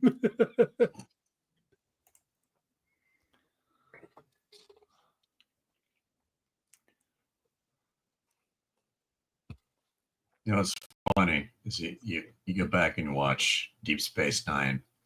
That was those the whole Ferengi race it's one big Jew joke. Oh yeah, Is instead of the large noses, they have big ears. They have the big ears, and they look like little bats, little vampire bats. See that's what I miss. It's people had a sense of humor back then. Nobody was so uptight about this, that, or the other. And you could joke about stuff and not worry about being tossed out of a window. I think that's coming to an end, though. A lot of that stuff is being seen as kind of ridiculous now. People are they're not putting up with it anymore. Yeah, because I would hope that people recognize it is just. Some people just want to talk shit, and it's not anything sincerely. There's a market for people saying really, awful, terrible things, and people want to hear it too. That's what they call that comedy. That's right. That's right. There's a reason we have relegated a segment of society to make really off-color jokes that we can laugh at. Because there's certain things that are so terrible that you wouldn't laugh at them in your regular everyday. But when a comic makes a joke about it, it allows you that release. It allows you to entertain, sort of bad thoughts or it boils down to ideas about things. Because it's like a coping system, right? When terrible, it's a civilizational survival instinct. It is. You need to be able to joke about terrible things. You need to be able to joke about terrible things. Little gallows to get you through the day. Mm-hmm. It is a pressure release valve mechanism. Civilizationally. Have you seen that guy who dresses up like a woman and goes to restaurants and gets all offended when people call him sir? I've seen a few of them, sure. Yeah, well, there's one guy who makes it his whole thing. Like he's got a male voice. He dolls himself up to look like a woman. He says he's trans. He's got estrogen injection titties, but he's clearly a man. And he makes it a point of live streaming his meals at different places and waiting for somebody to call him sir or refer to him as a man. And then he goes, it just hurts. It's like a knife to the heart when I hear it. Anyway, lately they're just not letting him in. They're just saying, yeah, sorry, we got no space for you. Sorry, those are all taken. You can sit over there at one of the smaller tables, but just so you know, We've got these reservations. They're coming in later today. It's going to be really loud in here. Oh, I guess I'll just leave. And then like complains about it. Tragedy plus time equals comedy. It's true. Absolutely correct. Yes, Ajax. That's why Anyway, we have that that's question. what I'm saying. It's like it's coming to an end. The whole like woke scolds are not being, nobody is putting up with them anymore. Even in Hollywood, they're kind of starting to go, yeah, fuck it. This is not a money making enterprise. So, and now they're being in the video game industry, they're being called out before games are even being released. They're saying, hey, Sweet Baby Inc. is involved in this project. So it's basically killing the project before it even fucking becomes available. So Sweet Baby Inc. and all those consultant companies are the kiss of death anymore. Because the word gets out and nobody wants to buy that shit. Yep, it's true. And nobody should. Nobody should reward those kind of attitudes, that kind of behavior. That is ultimately divisive. In the sheep wool guise of being progressive or some sort of virtue signal. No, it's all divisive bullshit, and it ultimately divides people. It doesn't enlighten them. It's not it's not authentic, progressive. It's just a bunch of horseshit. It is a bunch of horseshit. And everybody recognizes it as horseshit too. So, and we never would have gotten here if we hadn't let women vote. It's true. You know what? I'm going to lay blame for all of the degradation of Western civilization on that one simple decision, and that was allowing women to vote. I can understand allowing black men to vote, but not women. They have no business in deciding the fate of a society. Their business should have remained in the household with how they rear children. But bringing them into the workforce, letting them vote, bad idea. I have been in a Bed Bath and Beyond, so you may not be totally off base there, Craig. It is a shack of nightmares. It is scented and some sort of mutated lilac sort of stuff. Who's it that said feminism turns women into lesbian witches? Some U.S. politician, and I heard it. I'm like, oh, it's fucking hilarious. And then I thought about it more deeply. I'm like, yeah, it's kind of true. So have you been to a Bed Bath and Beyond? No, I don't think it was a politician. I think it was some religious leader, like a Pat Robertson or something like that, said it. Feminism turns women into away from their husbands, away from God, and into lesbian witches.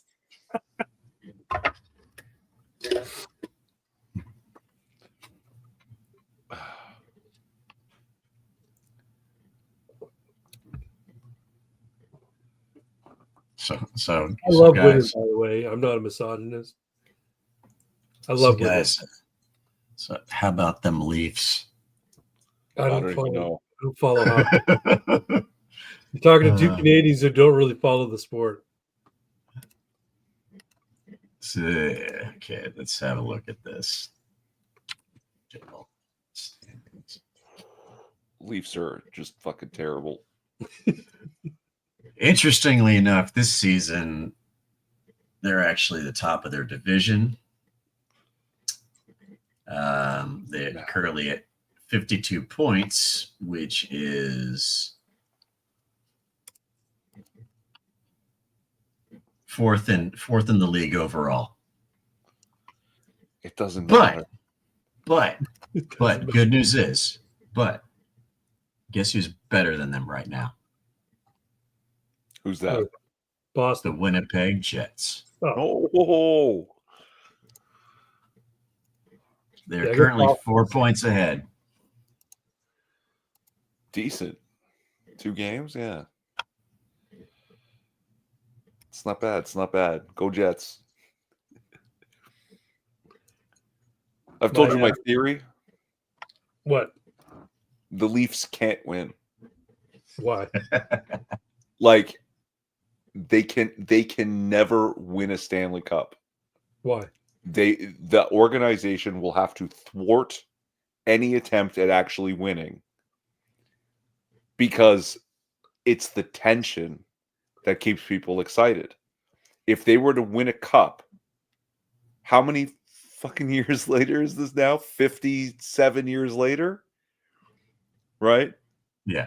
The tension people would cheer for a single day, and the next day they'd wake up and realize nothing in their lives has changed. Everything, like they've just been blowing all this money on this sport for this, what amounts to a very tiny thing. Yeah. Right. And the tension would be gone forever, and it would collapse. Right. It's ridiculous. Like, you know, how when a basketball team or a football team wins in the United States and they like riot and shit, Toronto would be turned to like a fucking post-apocalypse town. So, like it'd be like a bombed out like nuclear wasteland after the Leafs win, because people would just lose their shit. People would just lose their shit. So the story brings us to the Boston Bruins. So do you? My brother's a Bruins fan. Do you understand the more recent history of the Boston Bruins versus the Toronto Maple Leafs? No, more specifically, the venue of the TD Gardens. I know there's a rivalry between the two teams, but I don't know what prompted it or what the issue is. So Irving, do you remember that really very funny YouTube comment? It's the greatest rivalry in sports. All the Leafs versus Game 7. Yeah, and it often happens against the Boston Bruins. Oh, so that might be the National Hockey League's fail-safe whenever the Toronto Maple Leafs get good. Here come the Boston Bruins. Yeah, Leafs don't win Game 7, especially against Boston. My brother-in-law and his two kids are big Leafs fans. I guess the whole family's big Leafs fans. But they bought my father-in-law bought them because he's a Habs fan, because he's from Quebec, from Montreal specifically. Bought them shirts that have the Toronto Maple Leafs logo on them, and then it says underneath it, "Just once before I die."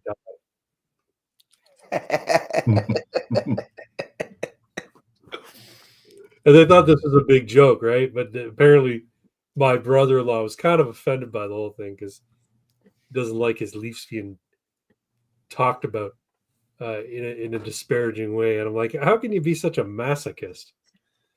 Like, Leafs fans are masochists. They just absolutely they want to be abused. They want to be disappointed again and again and again.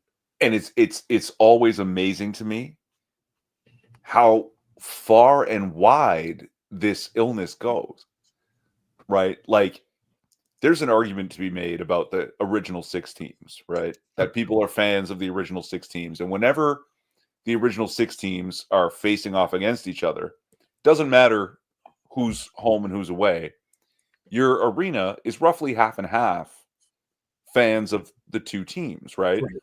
Their jerseys are split down the middle. This doesn't typically happen when it's not original 6 teams. It's the home team has the home team advantage. Everywhere the Leafs go, everywhere, half the crowd is cheering on the Leafs. Mm-hmm. They are far and away the richest team in the league. Mm-hmm. Like, the Toronto Maple Leafs are the Dallas Cowboys of the NHL. But didn't the Dallas Cowboys have some wins back then? They had some wins, like back then, like in the 90s. Back This with is Troy the Aikman. 60s, 1967. You know why they can't win? Because Bill Barilko died. Well, Yeah. they did find him, right? Yeah, and they won. They hadn't won a cup between the years that he won it and the year they found him. They basically won the year they found his body. Yeah. That's a 1952 to 62. in 1952, yeah. 1962? Tragically, Hip wrote a song about it. That's why Yeah. we know this lore, right? Yeah. It's called 50 Mission Cap. Yeah. Great song, by the way. It really is. Yeah. So the name is familiar. I'm not up so much into the Maple Leafs lore. Yeah, I know the name is won the cup in overtime with the last shot, like when The won the last cup, goal he ever scored. Yeah. last goal he ever scored. Then he went on a fishing trip in a plane. Plane went down, body went missing. Everyone on board presumed dead. The Leafs didn't win another cup until they found his body in 1962. So 10 years later. So Wow. the lore is that they won that year. They brought it home for Bill Barilko kind of thing. So that's an interesting story. Yeah.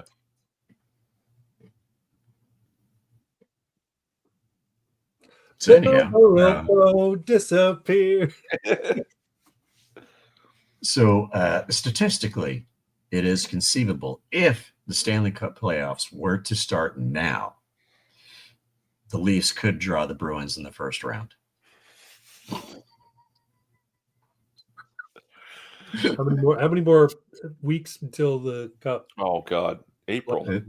Yeah, it's like April something. They start the playoffs. How does a winter sport go that far into the spring? Revenue. I guess. Yeah, because what is it? 82 games? 80, yeah, it used to be 84, but they chopped off 2 games. Crazy. Yep.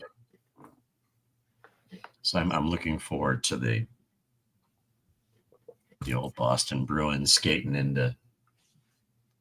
Do they still play in Maple Leaf Gardens? Or No. No, Maple Leaf Gardens close. Yeah, long gone. They tore it down. They played the is it still called the ACC? The Air Canada Center? I think it's still called the ACC. No, wherever they're playing. Yeah. The Bruins are going to skate in there. So even if it does go 7 games, Leafs still aren't winning. Not likely. No. Hey, maybe the Jets, right? We'll see. There you go. There you go. They've earned one, you know. How many of the other original 6 teams have won the cup since the Leafs won the cup? All of them. Yeah. All of them have. It's Detroit won it like half a dozen times. Montreal's won it a few times since then. It's mostly in the 70s, some in the 80s. The last one was like 93. The Habs have won a number of times. Yeah. Yes, the Hawks and Bruins went on a tear in like the 2010s. It's like every other year one of those teams was winning it. Canucks, right? Yeah. Vancouver Canucks, were they part of the original 6? No. They're not the Canucks anymore either, are they? I don't even know. No, they are. They just changed their. Actually, they changed their uniforms close to what the uniforms were at the very beginning, but they still have that weird sort of Orca C thing going on. So the last time the Rangers won a cup was like 94. So like every other original 6 team has won the cup at least once, sometimes multiple times, while the Leafs are just like sitting in a corner eating paste. Eating poutine.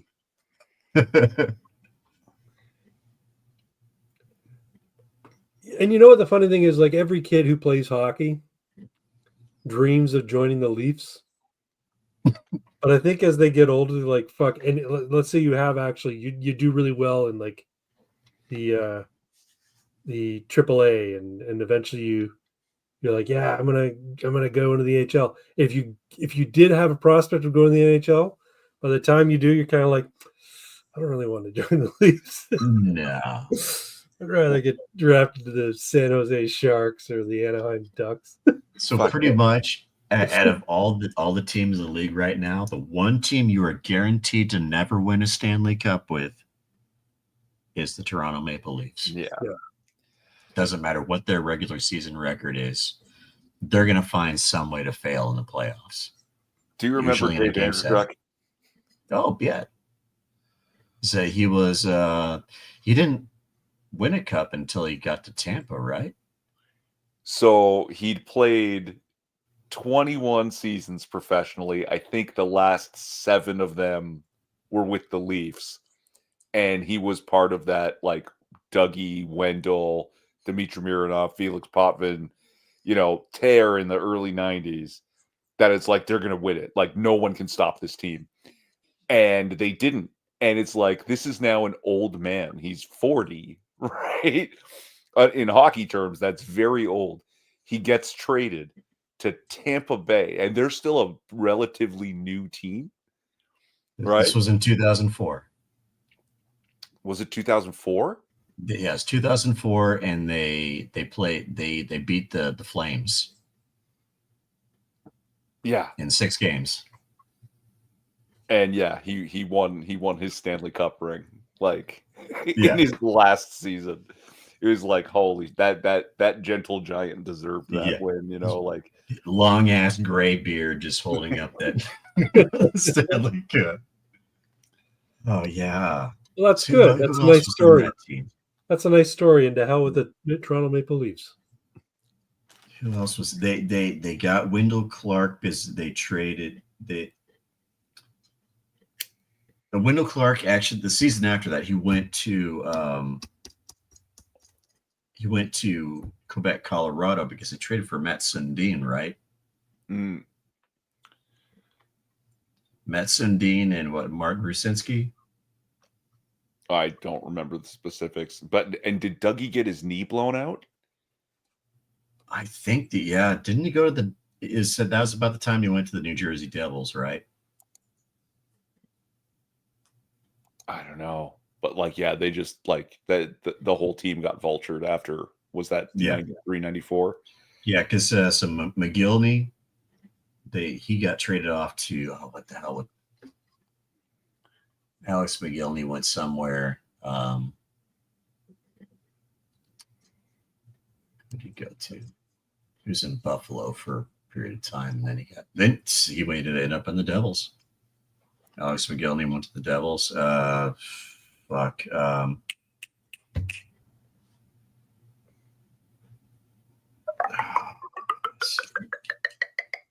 really racking my brain here to remember my 90s. my 90s NHL statistics. Yeah, no, because I stopped following too, right? Like, I mean, it didn't mean anything anymore. Fucking Townscaper. So okay. I'm remembering. So Potvin, he took off, and then they picked up Curtis Joseph, didn't they? Yes. Yeah. Yeah. Cujo. He still had some games in him too, man. Oh yeah. You guys playing Minecraft? It's called Townscaper. Yeah. Oh, okay. Sorry, I can turn it down. 1 sec. But I mean, it wasn't the same. Like, they had mid 90s. They had something going. But the problem is like everybody else had something going on at the same time too. This is when you had teams like the Red Wings, the Avalanche, and the Devils all getting hot at all pretty much the same time period. So that mid to late 90s was kind of ruled by those 3 teams.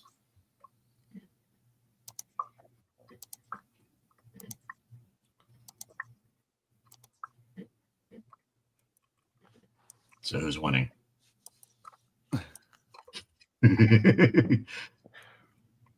What? Dude, it was a few years ago when the Vegas Knights had their first team, right? Yeah. They, interestingly enough, their very first season, not only did they make the playoffs, but they got to the Stanley Cup Finals and damn near won it. And They just okay, fell short. to get to the finals, they had to beat the Winnipeg Jets. I think so, yeah. What's the name of their goalie? Oh, back then, that was Marc-Andre Fleury. Yes.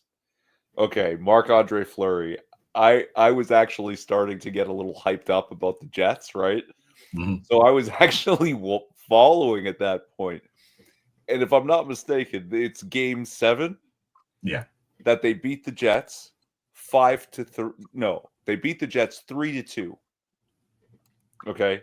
They beat the Jets 3-2 in a game that they should have lost 5-3.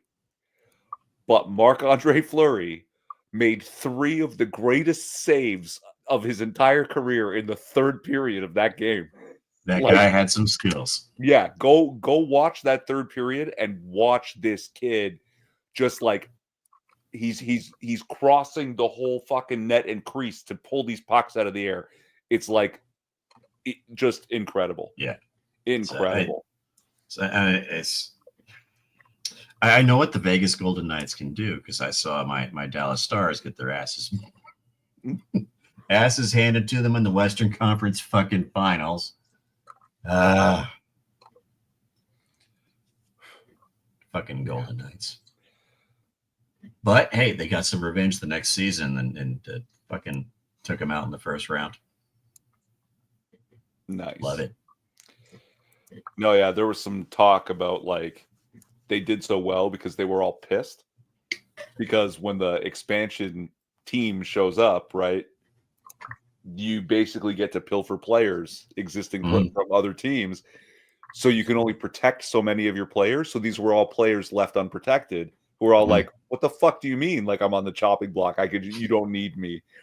And they were all just rabidly angry with their old franchises. So every chance they got, they fucked people up. Like, yeah, they performed really well.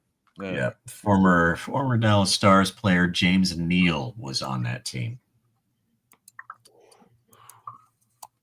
And do you know where Marc-Andre Fleury is now? If not retired, I don't know. Let me check. Really? I thought he was young. I thought he was a very young goalie, like maybe 23, 24 at the time. Marc-Andre Fleury.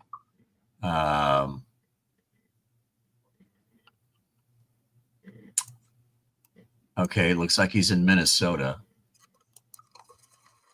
He plays in Minnesota. Okay. And who's net minding for the Jets now? Is it still Hallebuck? Let me check. Jets players. Yeah, Hellebuck's still playing for him. So I don't see Bufflin. Is Bufflin gone? I don't know. I have no idea. I just remember seeing Hallebuck and like being so impressed with him, and like I was jumping on a Jets bandwagon, and I was almost ready to get myself a Hallebuck jersey. Hey, this they're doing quite well this season, so you might want to keep that in mind. I don't know. Really, the only sports I follow now are sumo and Coke Peru. Cool. I don't know what either of those are. Yeah, I sent you a video of Coke Peru. The Mongolian sport. It's like polo, but for men.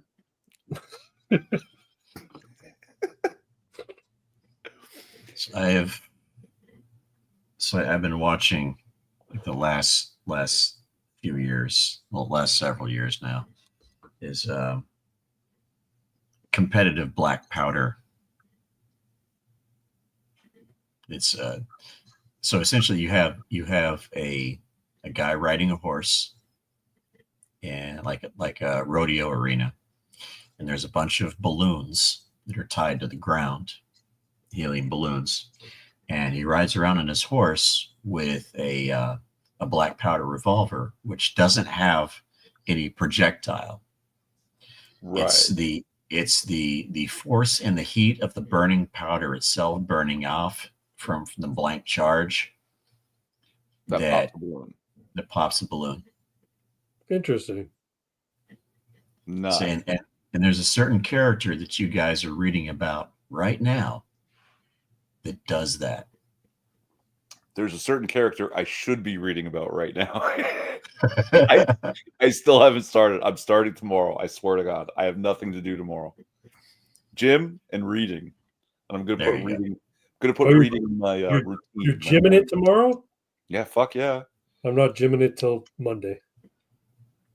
So if Craig has already started reading reading that book, then he knows who I'm talking about. He doesn't know yet who I'm talking about. I need to translate the Spanish in the first chapter. I'm like, I don't know what I'm reading. So let me tell you about Coke Baru. Okay.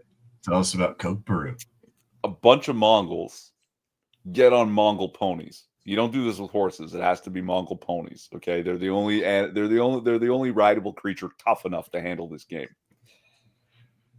It's outdoor sport in the dirt. Okay, in this enormous arena that can house. It looks like, I'm not even sure the rules. Right, it's got to be almost 40 riders, 20 on each team. Okay. At the ends of the arena is this big concrete pit. All right, like almost like as long as a man. I don't know how to explain it. It's raised up to about shoulder height if you were standing. Okay. And the gap is, if you put your feet on one side, you'd be hanging on with your hands on the other. In the middle of the arena is a goat carcass. All right. And the two teams have to charge at this goat carcass. And from their pony, sling down and pick up a goat carcass, while the opposing team is charging you and your pony. Right, this can be very dangerous to try and pick up this fucking carcass. Then once you have the carcass, you're riding the carcass to the opposing goal, basically, and you have to throw this carcass into the pit while everyone is trying to stop you. Right, people get unhorsed, people get trampled, the horses are smashing into each other, and like some of the horses, the ponies really get into it, that they know what the goal is, and they take their rider right up and bring their hooves up on top of the thing so that he can better toss the carcass into the pit. Wow. Like, yeah, like these are so like I said, you what, Irving, link me. Yeah, no, I'll send you the link. This is a wild sport. How'd you find out about this sport? It probably 4chan. Somebody just posted the link, right? I think. Oh no, you know what? Why aren't you playing Coco Baru, Anon? No, it wasn't like a poll or a bee thread. It was probably on Fit. Oh, okay. We're going like, what sports are Fit approved, right? Like swimming is important. That's good, right? And somebody just posts the link to this video, and I start watching. I was like, "What the fuck is this?" So I kind of have an idea, sort of the vibe that's going on there, because in Mongolia there is a certain period of time about earlier spring, like February, March, where there's a lot of shit going on in Mongolia. So they do a lot of crazy shit about that time of year. Breaking down my shitty wall. Fucking step ponies, man. Like they're so hardy. You sound like Vosh. You sound like you want to. No, I didn't say My Little Ponies. They're so sexy. So he talks about having a horse dick. That he wants one? Yeah, he wants to be a horse. That's Yeah, Vosh is a character.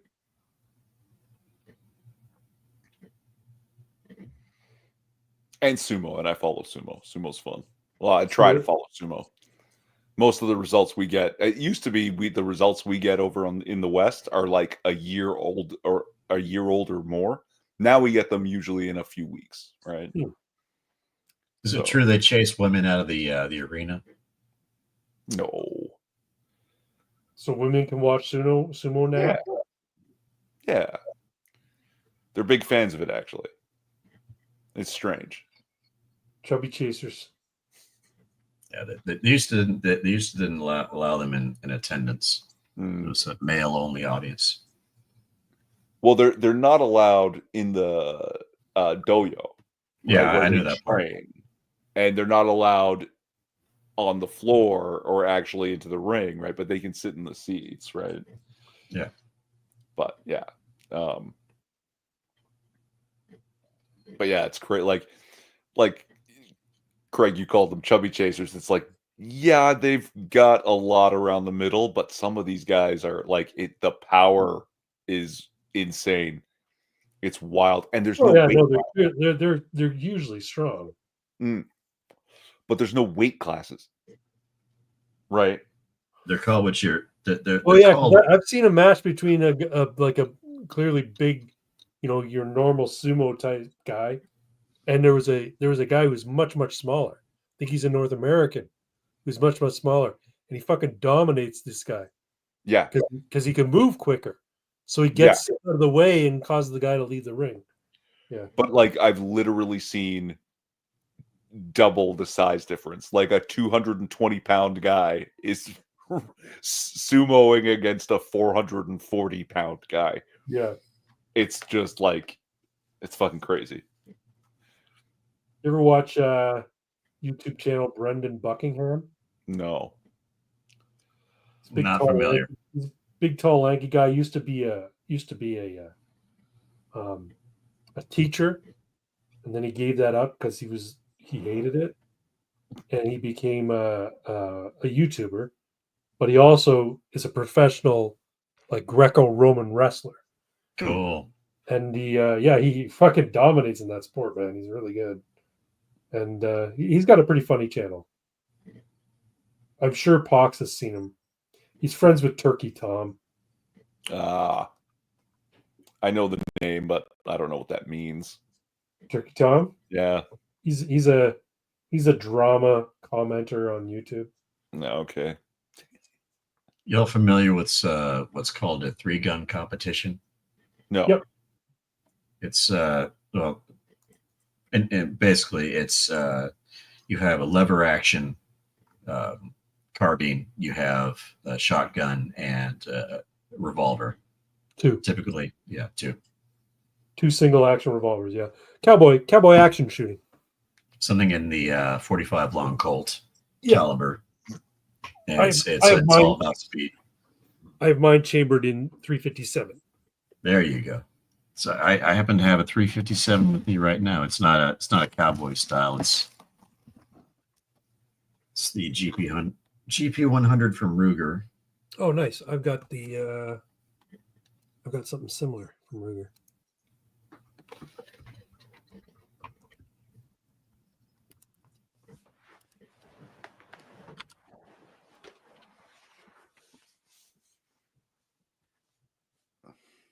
I've got do I have the GP100 too? Oh no, I've got the SP101. That's a good one. It looks almost identical. Just a shorter barrel. And I can't do anything with it. I can take it to the range, and that's about it. But then how does this competition go? Like you have a number of targets you need to do with the rifle, a number with the shotgun, and then you pull out your 6 shooters and go. Yeah, it's all based on time. Typically, it's lever action first, and then you do your revolvers, or revolvers first, then lever, and then you go to your shotgun. Yeah, and it's however fast you get it done is how they score. Well, also you got to actually hit what you're shooting. Sure. Yeah. So If it's you miss, you gotta two-tier. shoot again. It's speed and accuracy. Yeah. If you miss, you've got to try and hit it again. And it's fun as fuck to watch. If you run out of bullets, you've got to reload and try and hit it again. Oof. So it'll mess with your time, right? So, And it is fun as fuck to watch. because you get to dress up like a cowboy. Oh yeah. Oh yeah. No, you have to. That's like, Yeah, know, you have to, but it's one of those the things gear you you don't need. mind having to do. right? Fucking- It's like putting on yeah. your helmet and shoulder pads in football. It's like this is how it's done. Yeah. So you pull on your Justins and throw on your Stetson and fucking rock and roll. That's That's it. Got to keep So the sun I- out of your eyes. so I have a pair of Justins and they are comfy as fuck. Have you gone any shooting competitions there, Six? I have not, but I would like to, but I haven't gone to any I'm sure competitions. I'm sure you have some in your neck. Oh shit, yeah, Texas, they're all over the damn place. But I just, for whatever reason, haven't gone to one. You should take part. I was part of at my club we have a league or a group of cowboy action show. I want to get back into it. I haven't done it in ages.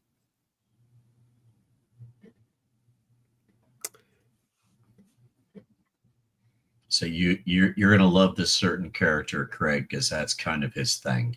Oh yeah, Is the whole cowboy. that's cool.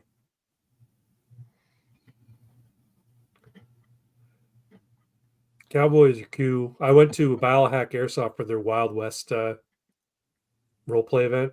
That was fun. So I'm currently writing the manuscript for the fourth book, and there's a